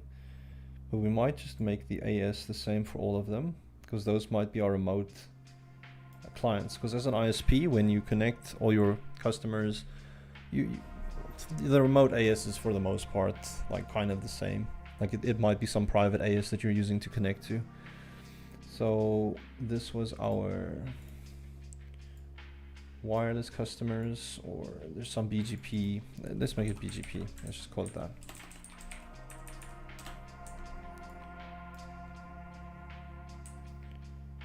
And then we have that one little block still.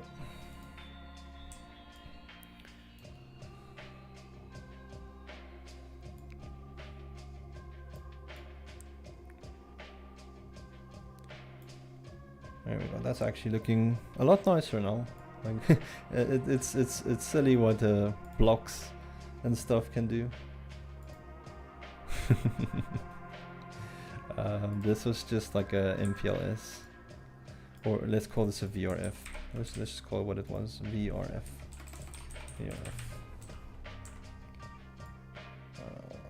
Maybe just want to scale that down a little bit. Nice. Alright, so we've done some pretty cool stuff. I mean, that looks pretty good to me as a baseline. Alright, so from here I'm just going to shut this down, and we're still gonna work more on this lab, especially in future streams. I just want to fiddle around with the unknown for a little bit, because I'm typically trying to, I don't want to say outdo myself in the streams, because that's not really what it's about for me. But I want to get as much done while I'm on the stream, if that makes sense. So we're gonna actually start doing things that I don't know, because I feel like that can also be interesting, instead of just like being, hey guys, look at me, I'm doing all this stuff, and I feel like it can sometimes be intimidating. So it might be worthwhile to do some stuff I don't know, and then we can learn this stuff together. And that's fun, actually. That's actually a good way for me and you guys to learn. So let's do it. I might fiddle around in this MikroTik Router OS 7 beta. I just want to see what routers we've got running, because I saw the VXLAN on there, and I wonder, how does VXLAN work on MikroTik? So for people that's unaware of VXLAN, think of this as the future of VXLAN, or not VXLAN, VLANs. I went to bed. Thanks for your experience. Thanks for the stream.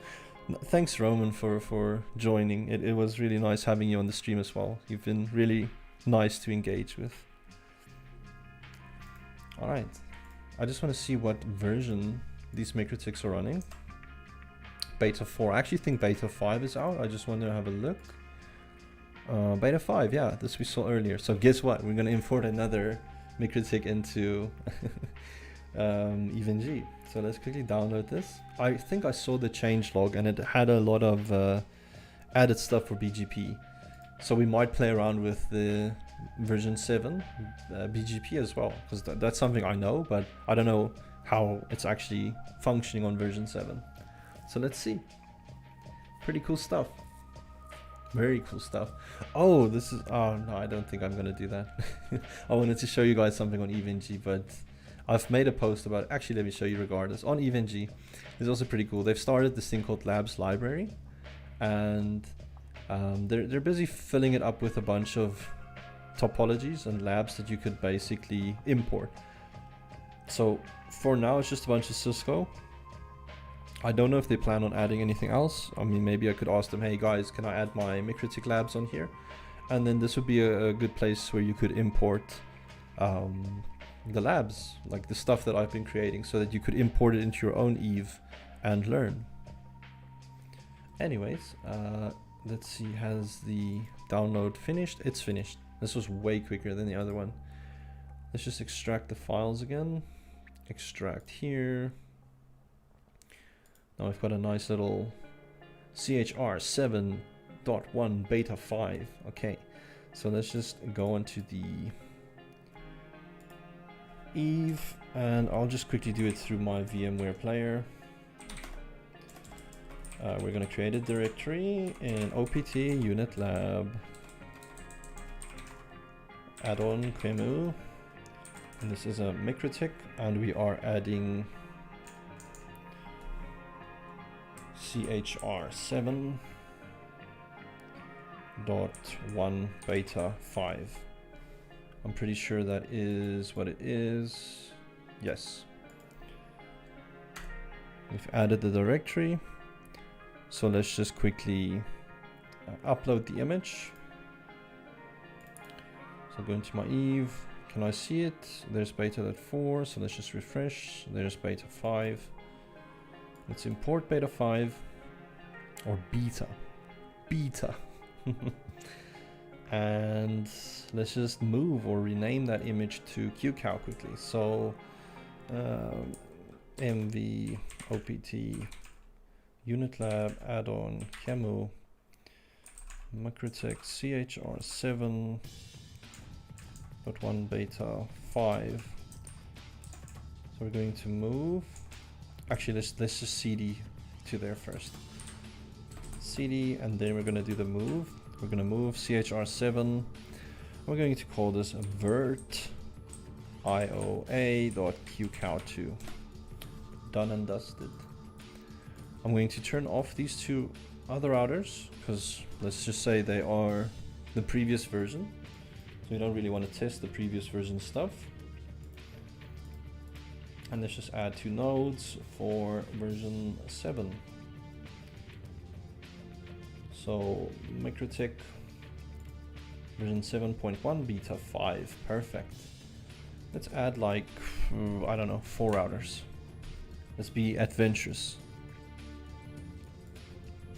Now we've got our 4 routers. And let's just connect all of them to my net, which is going to be for the intranet. And then we'll start these devices up and see what's happening on it. I'm actually quite excited. This is like opening up a new present, and you're not really sure. You kind of have an idea what you're gonna get, but you're not really sure what you're gonna get. So let's just start to select it. And let me see what's happening. I'll have to open up Winbox again. And then I'll have to look at my neighbors, and then each of these routers will have their own unique MAC address. Maybe I should just name all of the devices as well. Refresh the topology quickly.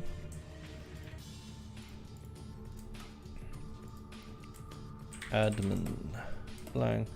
I wonder if I type any stuff in, because in the previous IP, oh yeah, it still does that. When you tab, it just automatically makes that annoying /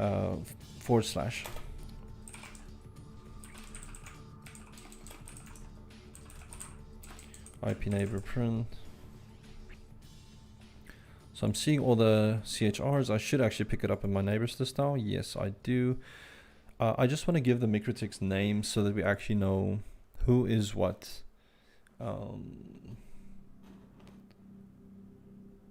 What could be cool? What could be cool names for the MikroTiks? Let's look at Greek god names. Some people like doing stuff like that. So let's make one Apollo. I like that. There's no B. I thought there would be a god with a name starting with B, but apparently there isn't. All right. So this MikroTik router 3, I think I still have you open on PADI. Yes, I do. So system identity set name. Your name will be Apollo. And then system, actually tool Roman set enable. Yes. So there is Apollo. Next one. Man, some of these names are too much. So we've got Apollo. What could be cool? Zeus would definitely be cool, but Zeus should be the last router since that's a Z. So let's just log on to router 4. admin blank. So system identity set name, you will be Zeus. And the reason I'm giving them names is when I'm Mac telnet to them that I know which router is which one. So admin blank, no, system identity set name. So what can this one be?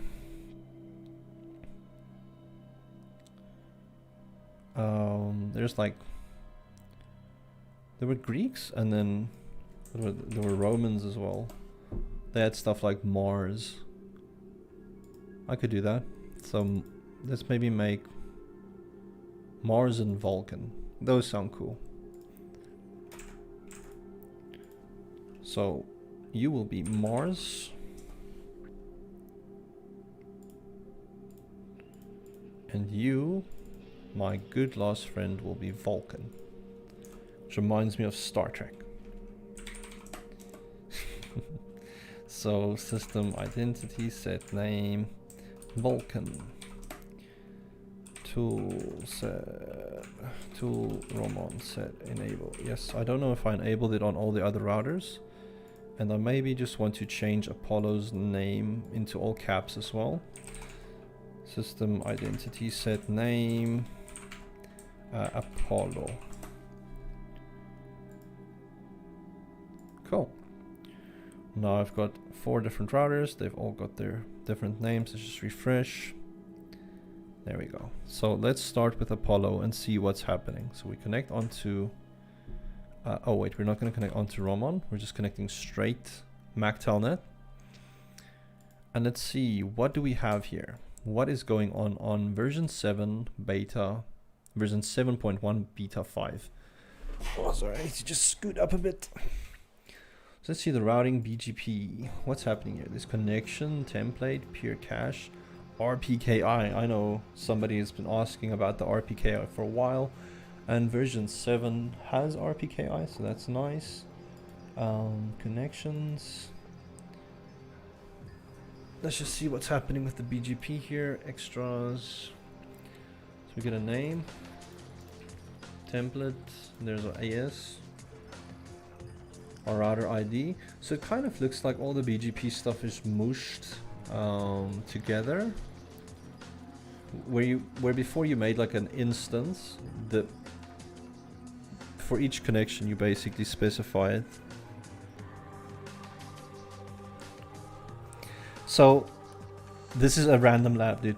This is us going through a bunch of different things. If you want to follow along and see what's actually happening, because I've built like an ISP network and I've delivered different services like VRF and MPLS and BGP and all that stuff.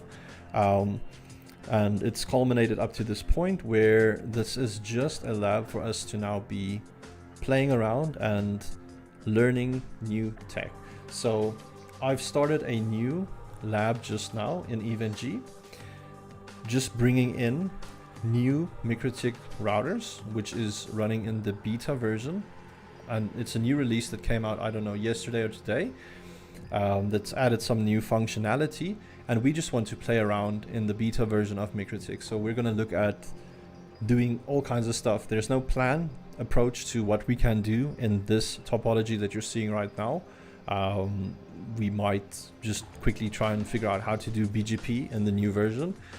Or we could look at doing stuff like VXLAN or what else is there? WireGuard. I've done that before, but we could look at repeating that again. So right now we're just getting a bunch of routers up and running so that we can maybe just connect on BGP and figure out a few things. All right. So I'm just quickly looking at the BGP, and like I said, it looks like the instance and the connection or the peer is now merged into one field. What is the template? The template seems like it would just quickly fill in whatever is supposed to be here. So if I made a template, I could call this AS65000.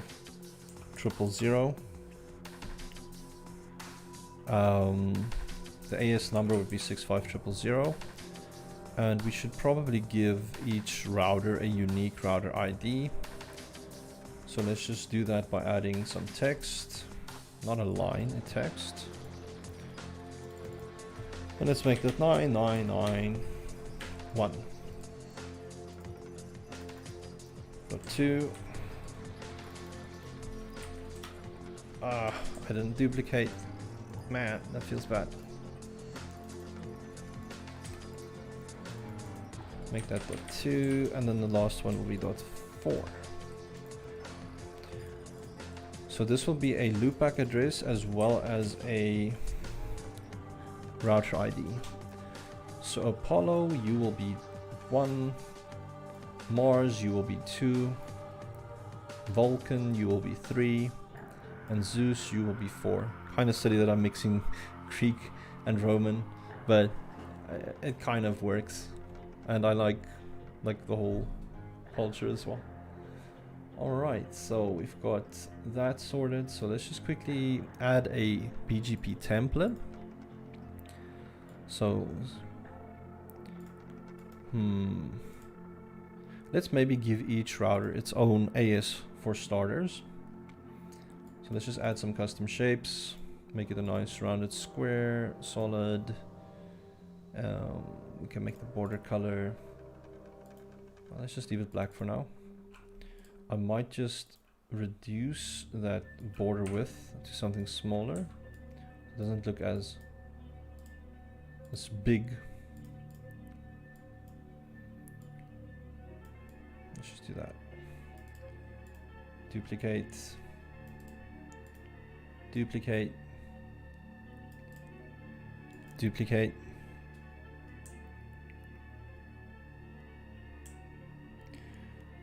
So I would really like to do that, but again, this is now, since you ran late, that's what I would love to also lab, is stuff that I don't actively work with, that I don't know, that we'll have to do some research, actually go through some docs and Wikipedias and Google and all kinds of stuff just to figure it out and get it working and see what the result is.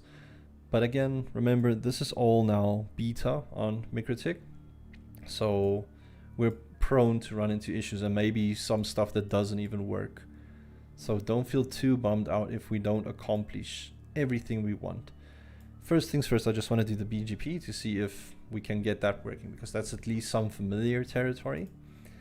So we've got a template. This is Apollo we're on. So on Apollo, your router ID is 9991. We're not doing multi-hop here. Templates, this is interesting. Extras, okay, so here we can specify BFD, routing tables, all the other good stuff. Here's our BGP attributes and filters. Okay, that's cool. We can add filters from here. Let's just apply this template. Then I want to see if I add this template, what does that do?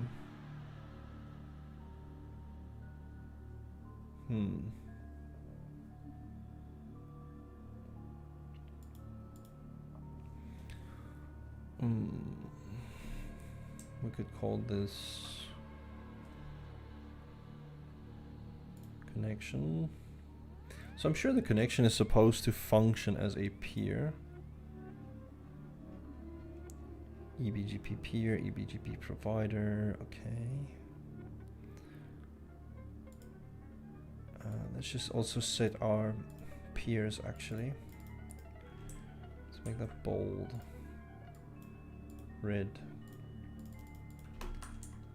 No, man. Why did I do that? .1. Just want to make it bold and red. Bold and beautiful.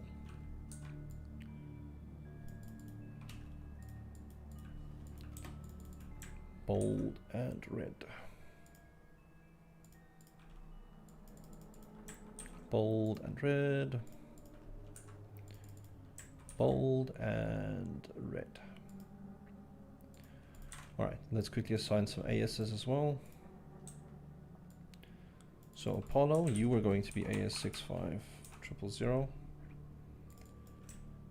And I'll make you a little bit bigger. Make a nice 20. And let's make your color purple. I like putting the AS as purple. Mars, you'll be 65001. Vulcan, you'll be 65002.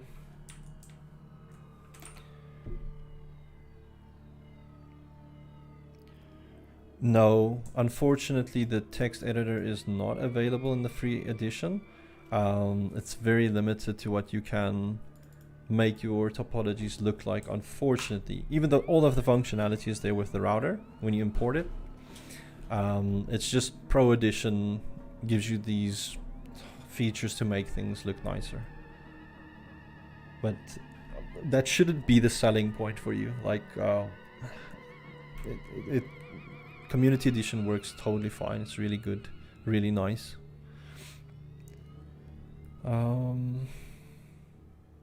What I'm going to do now is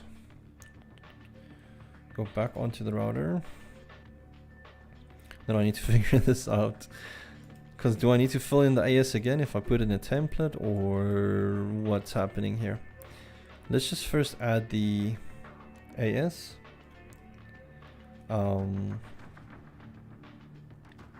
Where do I specify the... Oh, there's the remote address. So what we could do is just quickly see what is the IP of... I don't even know if these devices have gotten IPs. IP address print. IP address add address equals 192.168. Let's make it 74 and let's run this from 100. Ether 1. So .100 will be Apollo. IP address add address equals 192.168 74.100/24 on interface Ether 1. Can I ping 192.168.74.101? Can't ping out. Huh. I wonder. IP address. Let's see. IP route. Add destination 0000/0. Gateway is 192.168.74.2. Can I ping out?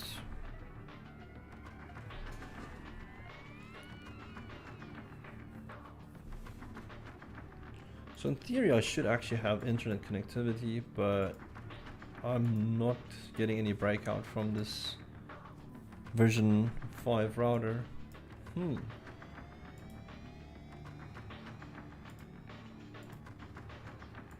I just want to test something and connect the routers to each other, perhaps. I just want to see if I can actually get to the devices.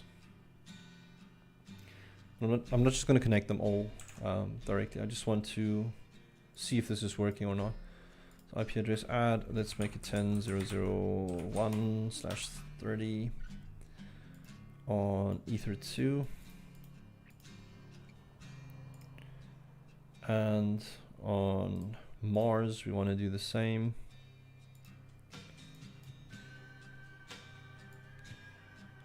IP address add address 10.0.0.2/30 on Ether 2.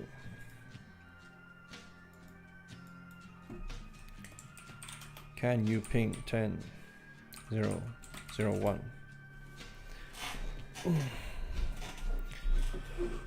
Ooh, this doesn't look good, guys. This doesn't look good at all.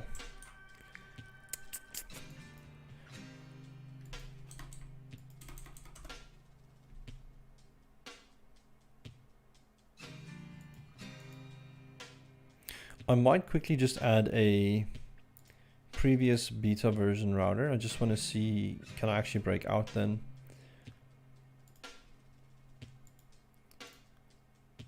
Because like I said, this version is very new that they released. So maybe it doesn't work for what I'm using it in this lab environment. Which should be the ideal place to use these routers, in all honesty. just try and putty on here. So I'm pretty sure I can, because I can pick it up in Winbox. If I look at my neighbors, I pick up the MikroTiks. But let's see on the actual MikroTik itself. If I go into Apollo, if I look at my IP neighbors, I'm pretty sure I see neighbors. I do see neighbors. And it's up for 17 minutes.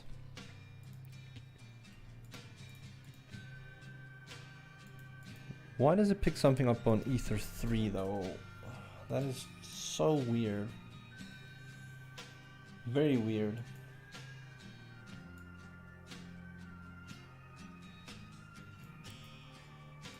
I wonder if it's done... I think it's done this interface swapping thing. I've actually seen this happen before. So in Eve, I've connected Ether 1 to this MikroTik. But if you look at the interfaces, Ether 1's actually not doing anything. And Ether 3 is actually seeing traffic. And if we look at our neighbors, Ether 1's also not doing anything. So let's just move that IP. I think this is a case of the interfaces not knowing which is what. So Ether 3, and let's do the same on Mars quickly, because I have a suspicion Mars is also... Yeah, that's definitely it. Let's see. But it's so... that's so weird. That shouldn't be the case, but that's fine. Welcome to the world of labbing. Look at us. If we ping, we're actually getting out now. Can I ping 192.168.74.101? Now I can ping Mars. So problem solved. The interfaces that I've connected on Eve do not correspond with the interfaces of the actual device. That is so weird though. Wow. But I've run into that before. It's happened before. And it was, I think, also on a beta version for MikroTik. So something for us to remember in the future. Awesome. Alright, now we can continue with trying to configure the... Well, let's just add the IP addresses on the other routers quickly. I've got a suspicion all of them is actually... Ether 3 is actually Ether 1, which it shouldn't be. IP address print, IP, actually interface print, interface monitor print, interface monitor traffic, Ether 3. If we do an IP neighbor print, we're probably going to see the same. Yeah, everything's Ether 3. IP address, add address equals 192.168.74.102 /24 on Ether 3. And then Zeus, what do you have for us? So that has been a long battle. Personally, I've used both emulations or emulators, and they both come with their pros and cons, to be honest. Like, I've enjoyed GNS3 quite thoroughly, but my issue with GNS3 is every time there's some type of VMware player update or they do some update on GNS3, my stuff just like broke and I had to Google and figure stuff out, and just, you know, it was such a mess. When you finally get everything working again, then the next patch is coming out and you're back to square one. So that's one reason why I didn't like GNS3. I don't know if it's still like that. Other thing, which I know they've been trying to change, is on GNS3, you don't have a web interface. It is there now, I believe, but I don't know if it's as good as Eve's. Because with GNS3, it's not like you added your nodes and stuff like this. You had to install the GNS3 client, and then the client would communicate with the server, and that's how you added your nodes and such. I don't have those issues with EVE-NG. EVE-NG is very straightforward. But I like GNS3. If you use GNS3, it's a good emulator. There's nothing wrong with it. It's also free as far as I'm concerned, or as far as I'm aware, not concerned. So use it. It's fine. But Eve has made things easier for me. The only downside with Eve is, and it's really not a downside, but well, it is, because sometimes you really need to Google quite hard if you want to import certain appliances, especially when it comes to maybe like a Cisco device. Like if you want to import a Cisco Nexus, there's so much like trickery involved, because you need to like press certain buttons while the device boots up to go into grub and then do more commands, and man, stuff like that is annoying. But other than importing the appliances, like everything else is really clean and straightforward. So Eve, you get a community edition, which is completely free. And then you have Eve NG Pro, which is what I use. And that is a 100 USD per year. But they do have Black Friday sales, which is what I got my Eve NG Pro through, where it's like 50% off, and they give you like 6 months extra on the product as well. So it's pretty good.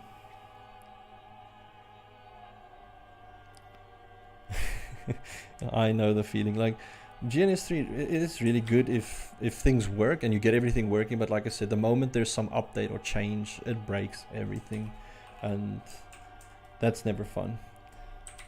Okay, our last address 192.168.74.103/24 on Ether 3. I'm also pretty sure IP neighbor print. Yeah.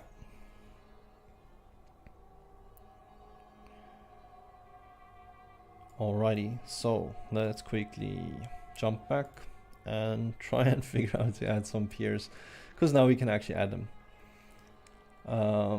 Apollo, we're going back into our routing, BGP. We added a template. I'm really not sure what this template does, if it even works. Let's just add the plus. Let's call this peer to Mars. Let's use the template, but I'm not sure it does anything. Remote address 192.168.74.101. Remote AS should be 65001. Local role, just set it as eBGP, and let's just apply that. I just want to see what is actually happening. Let's connect onto, am I not still on Mars? I think I might be. Yes. So on Mr. Mars, we're going into our routing, we're going into our BGP. What is this router ID? That's also new.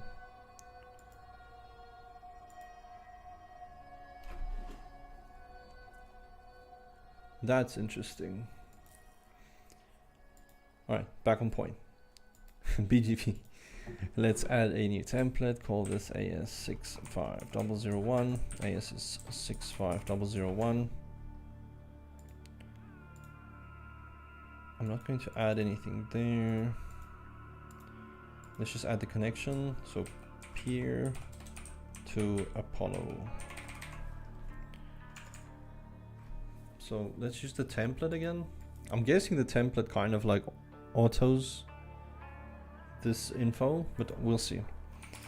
192.168.74.100, and the remote AS is 65000. Let's just make it eBGP as well, and let's apply. I just want to have a look at the templates quickly. Router ID 9992. So I wonder now if I go into my IP routes, and if I look at my routing BGP, that doesn't look like it's connected at all.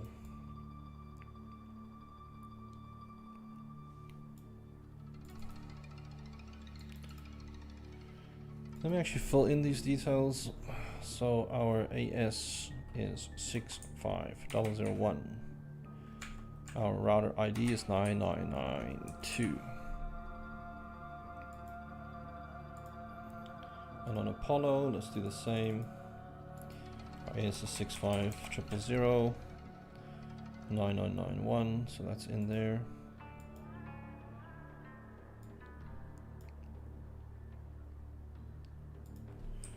Routing Bgp Connection print export.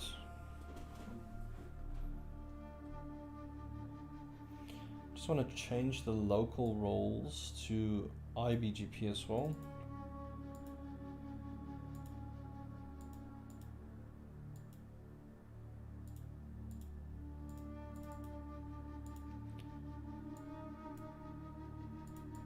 No, I don't want to disable.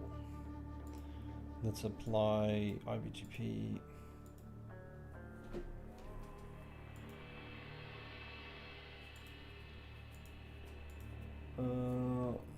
Let's quickly check.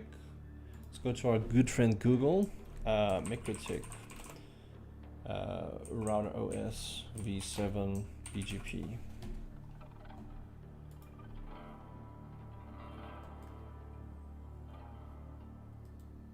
Go through here. I remember when they released that little video. So now we just kind of want to see, how do we do routing?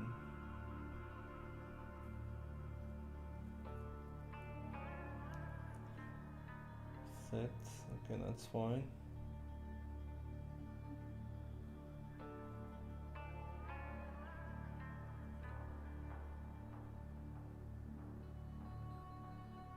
Routing BGP session. Interesting.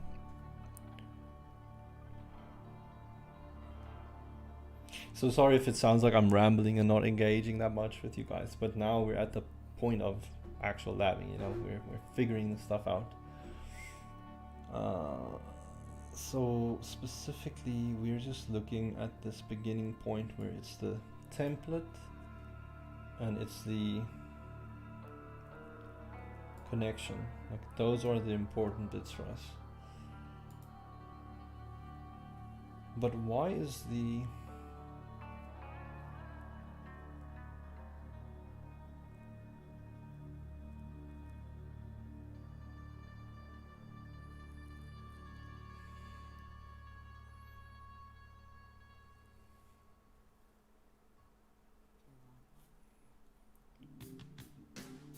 routing BGP session? I'm just gonna see that. BGP session. Is it on here? Here's just a peer cache.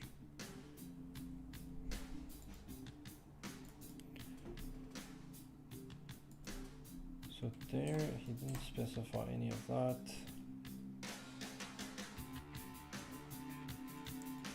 Don't need to specify any of that. Okay.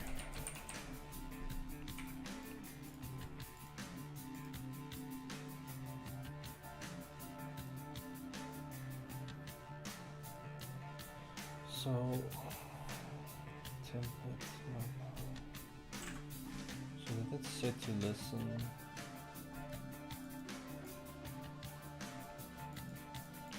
I might just add the AS again.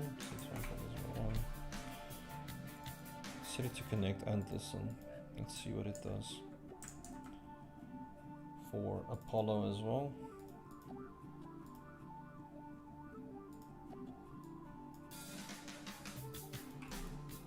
Anything? I didn't change anything at all. It feels like I'm also shifting to the left the whole time. Sorry about that.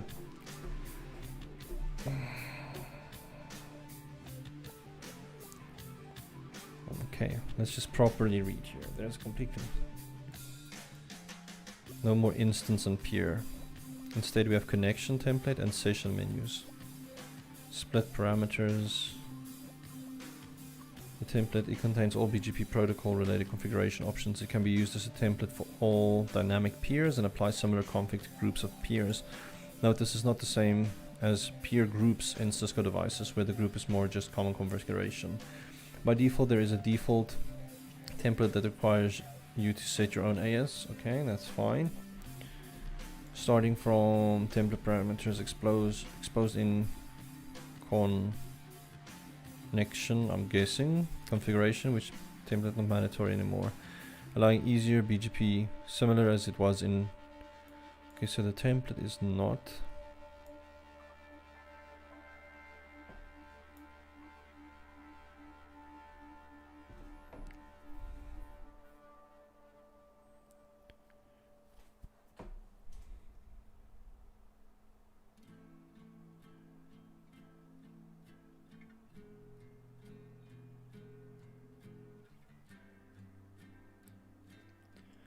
I do actually. I do, and I might actually walk around just after this, and that would be in the next like 30 minutes when I'm ending off the stream. I just want to do a little bit more.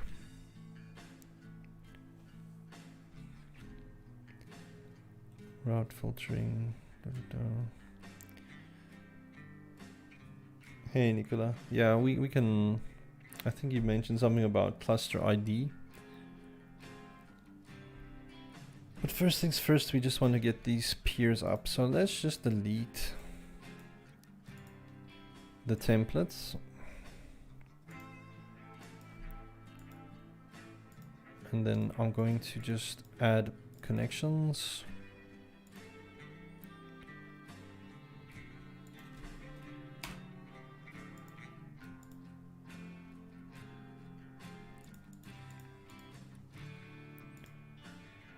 And let's just do the same on Mars.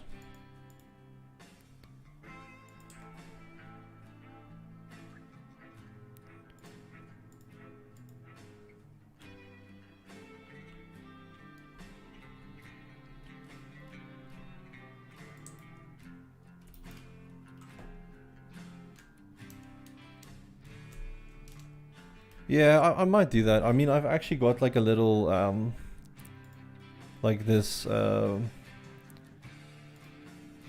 like be right back screen. But I guess what tends to happen is I become so interested in what I'm doing that I kind of just forget to leave the screen, if that makes sense. It's probably a bad thing to do that. And I should definitely take breaks, and I'll maybe consider doing that definitely in the next stream. But yeah, I just get so engrossed in all of the information, and I just want to fix things and do things. And it's bad. It's actually a bad habit, because I'm like that when I'm working as well.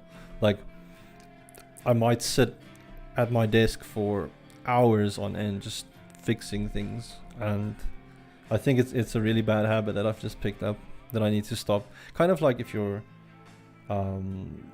any other bad habit that you can think of. I don't want to name them, but I think you can think of them, like bad indulgences that people have, where they like need to get up every 15 minutes and do not something productive or healthy, but they like do something that's actually harming them. So habits are things we need to make sure they're actually good and not just like this. Man, I just want to fix this. Where is I just first want to do this. Here's your cluster ID. I'm wondering what the cluster ID does as well. We'll figure that out as well.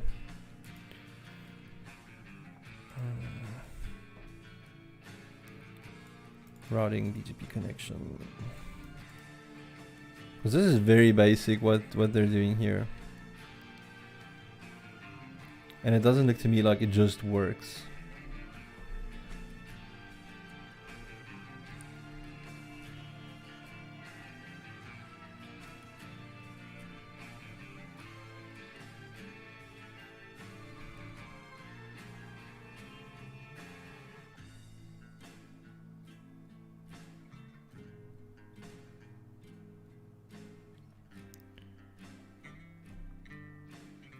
This is so different though.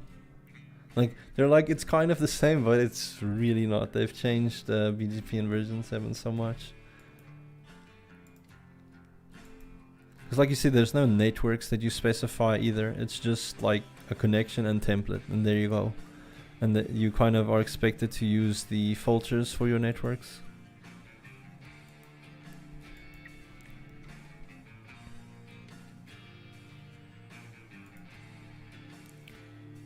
So Mars is connecting to 100 and Apollo should be connecting to 101, which it is.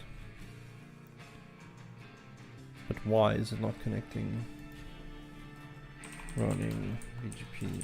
This mentions having a session. We don't have any established.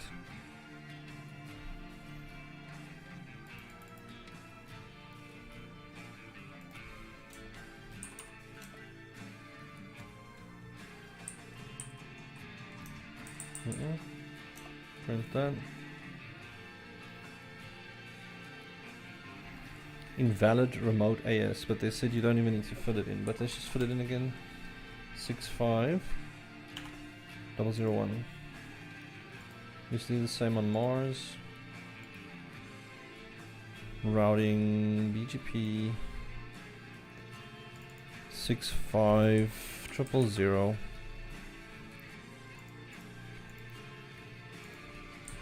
Are we getting anything now? Still not.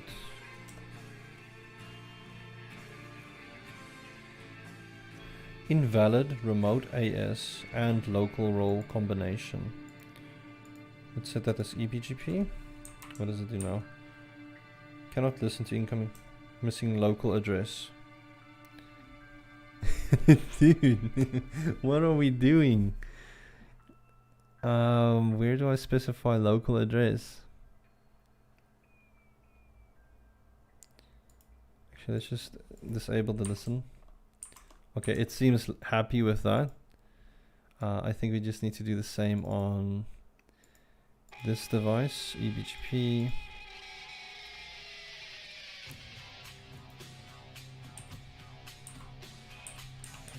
Let's just do routing BGP connection print. Routing BGP session print. No session though. So it's not angry at the configuration, but there's no session. Let's just set for connect.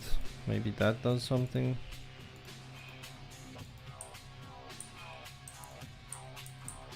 Print.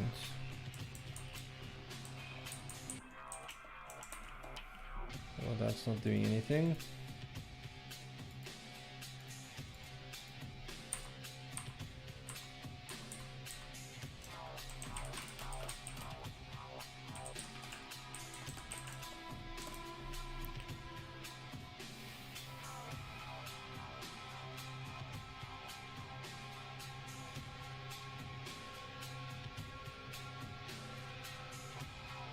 You're getting stuck with the BGP AS path. Are you trying to append path? Are you trying to append something to the path? Or you want to strip your AS?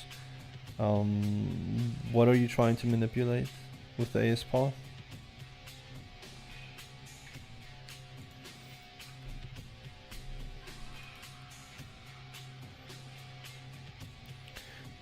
While that's happening, I just want to try something straightforward. IP address. So this 610.0.0.1, I'm pretty sure ether 1, if I look at my neighbors, is to Mars. I want to try and establish a iBGP peer like they're doing in the example, and just see if we can get that working at least.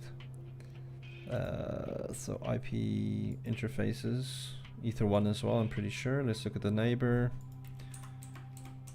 Ether 1, that is it. So let's just move this to ether 1, apply that. Let's see, can I ping 10.0.0.1? I can.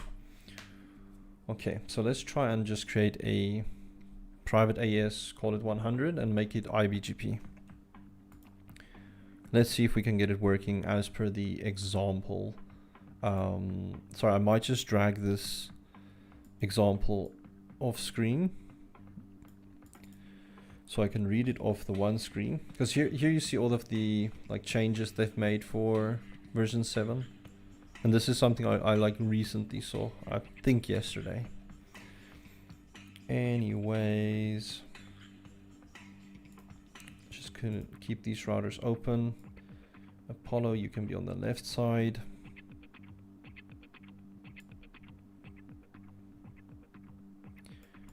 And then Mars, you can be on my right side.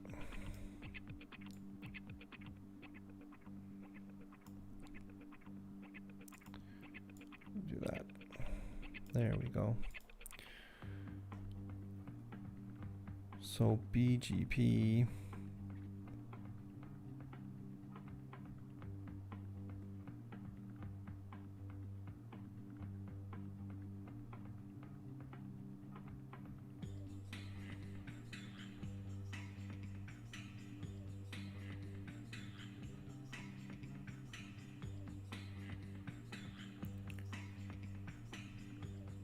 Set.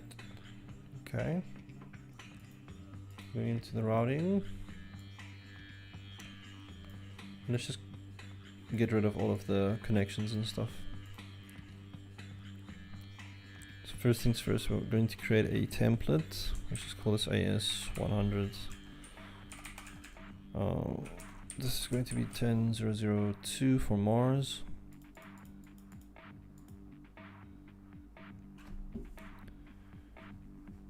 Set default.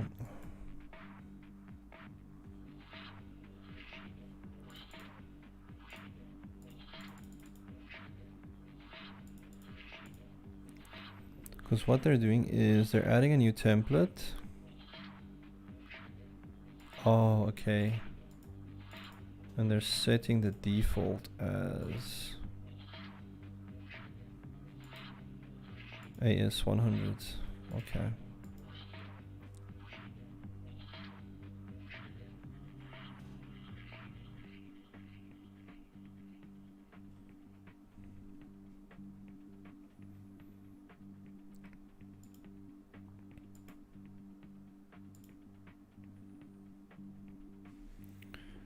AS100, 100, 10.0.0.1 template.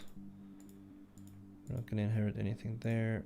On the default, I'm going to inherit AS100. I'm just curious why this is red.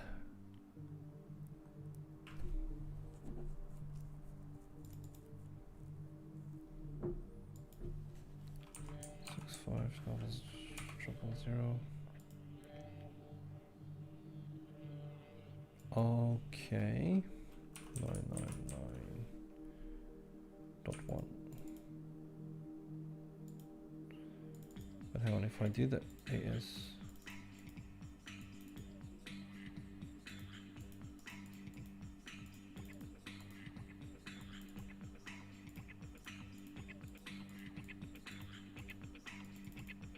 okay, it's fine. I'm just going off of what I'm reading here.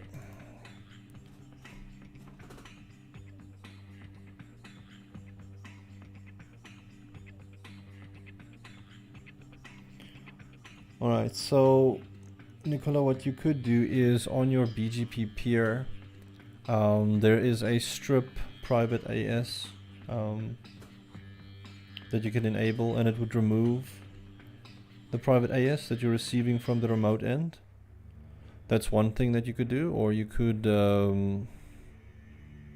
also use the filters, I think, to change the AS out. But you can strip. I don't think I can see it here because this BGP doesn't do that here. Damn it! Why is this red? I want to know. I want to figure out why is this red. It's actually bothering me so much.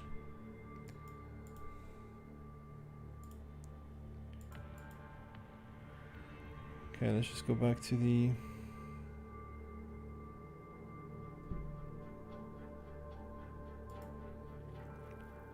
Go back to this.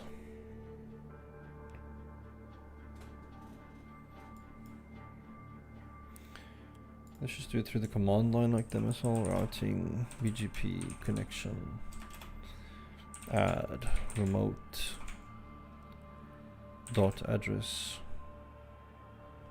equals 10.0.0. Let's make it dot 2, because this is now going to be IGP or IBGP.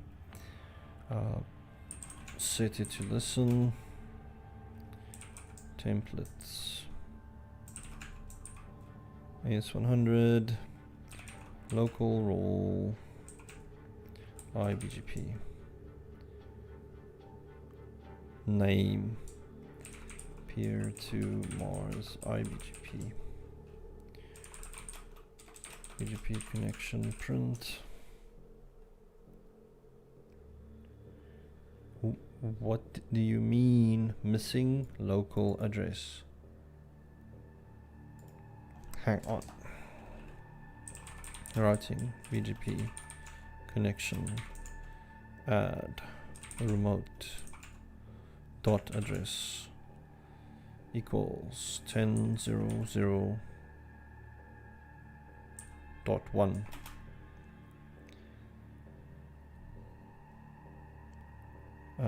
Listen, yes. Template AS. Local role IBGP, and the name peer to Apollo IBGP. Bgp connection print.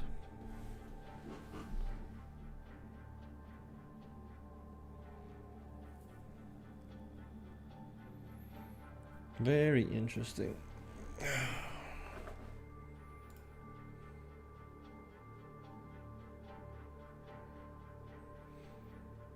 I'm either missing something on the guide, and I might just see how the MikroTik guys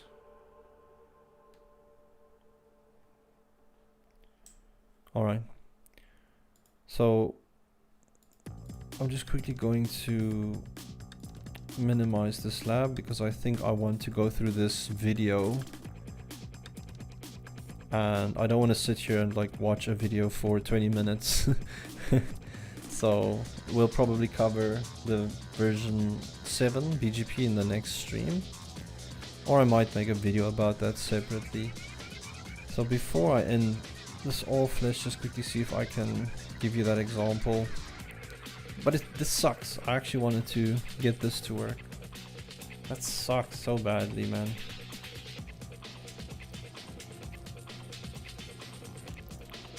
Stop you. Once this has stopped, I'll quickly show you, Nicola, what I'm talking about. So we'll close the lab. We'll go into this Network Berg Streamlab, and let's just get the ISP network up again.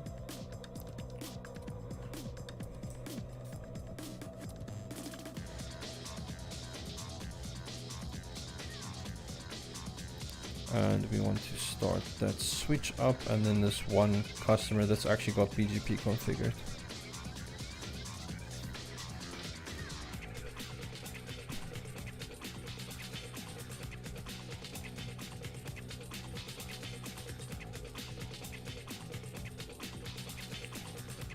Alright, let's quickly see if I can connect onto the neighbors.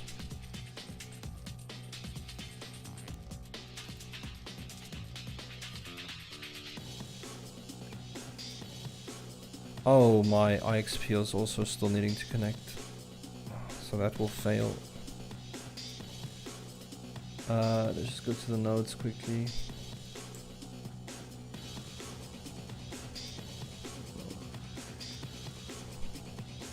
Did I call it IXP or not? probably didn't call it ISP.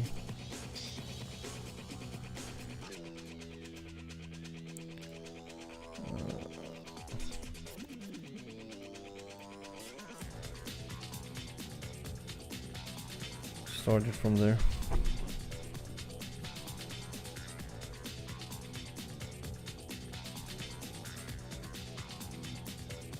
Let's stop this one and let's quickly see if I can connect on the wrong one. Let's just refresh. There we go. Connect.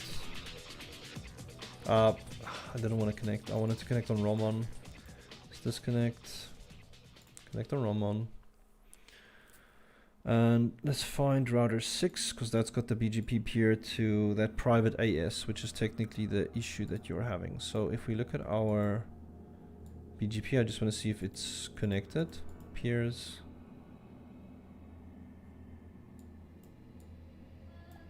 So here I should have a peer to the customer. And if we just scroll down, this remove private AS should technically strip the AS that you're receiving from them. But let's just check it and see if it's actually doing that. I just need to make sure the peer connects. Let's just get to the CPE. Admin blank. IP address print IP ping. No, let's just do ping 10.201.0.9. What am I missing? Oh, ping 10.201.0.9. Okay, there we go.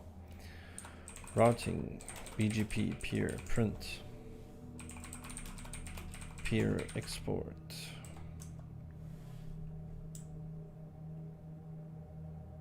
So my peer's not establishing at the moment. Let's just disable, re-enable. See if we can force this up. 10.201. Oh, I think I know what the issue is. If it is that. Yeah, that is the issue. So I just quickly need to add another instance here. Do I really? Yes, I do.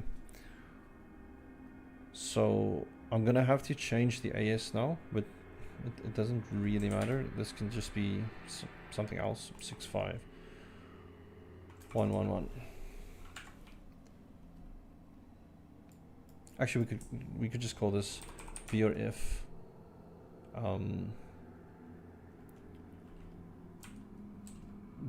BGP cust 1. We will keep the AS the same. The router ID needs to change though. This would have to be something like 10.201.0.10.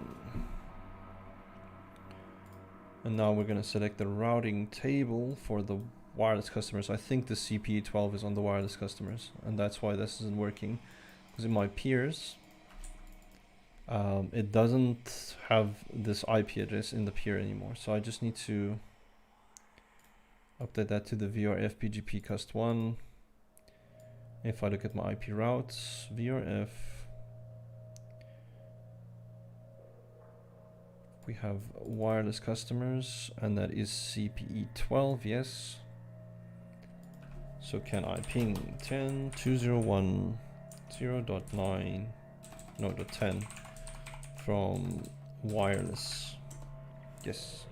If I go into my routing BGP,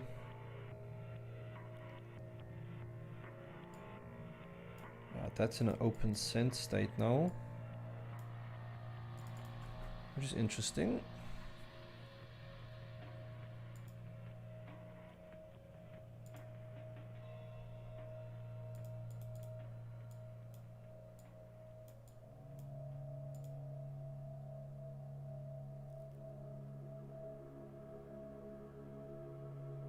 Should be fine. Just gonna remove the update source just for now.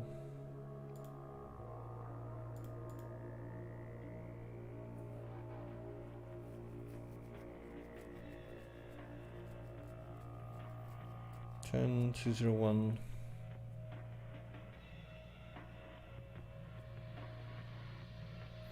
Just make sure we've got the right IP.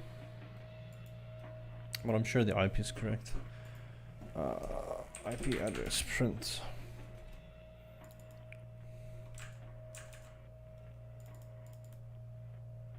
Set that update source again, CPE 12. That is correct.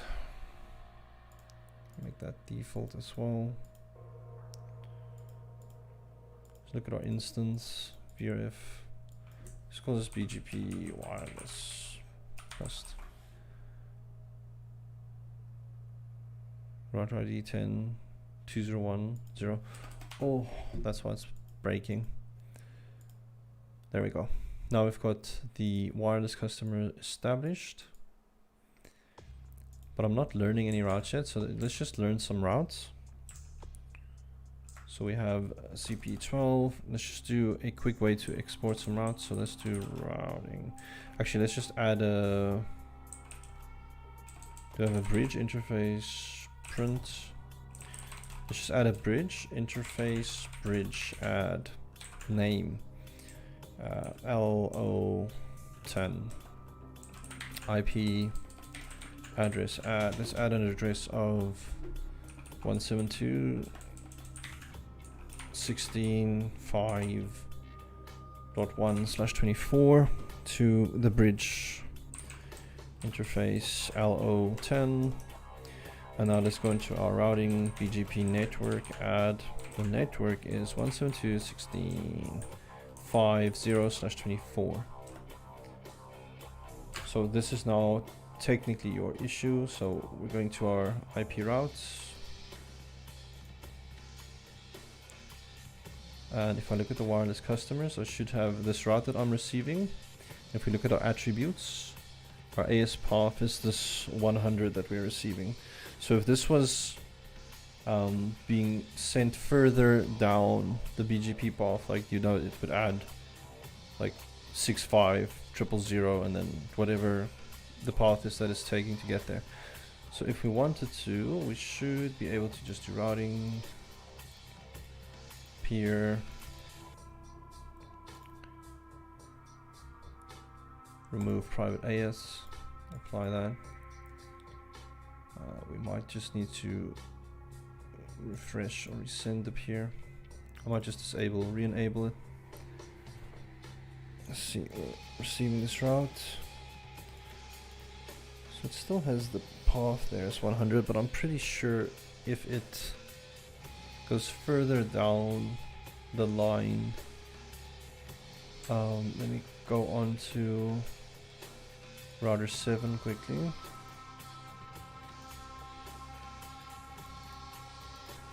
Here we got router 7, IP routes 172.16.50. So it's still actually learning that path 100.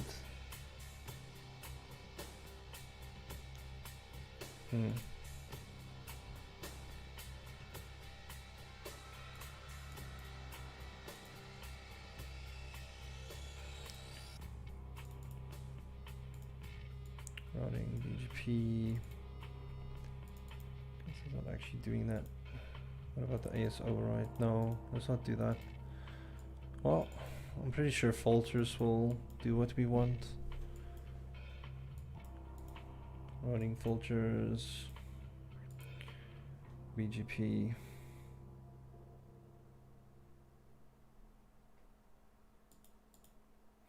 So I'm doing communities.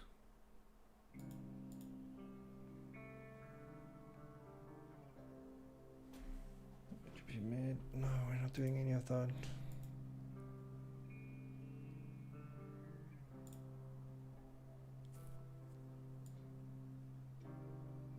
Yeah, I think I'm actually going to take a break now. So this is maybe something we could also investigate in the next stream, or I'll check it out in private. But my goal was to stream until 11 PM UTC +2. and I am going to end off the stream now. But I do want to thank everybody that's been watching. There is a ton of stuff that we did in the lab again. It is a stream. You're welcome to go through stuff again if you need to figure some stuff out. And there are previous videos that like shows us building this whole lab from beginning up until this point. So that's quite nice. Anyways, guys, thanks so much for watching again, and I'll catch you guys in the next stream or the next video or somewhere on social media. Hope you all have a wonderful day, evening, and see you again soon. Bye bye.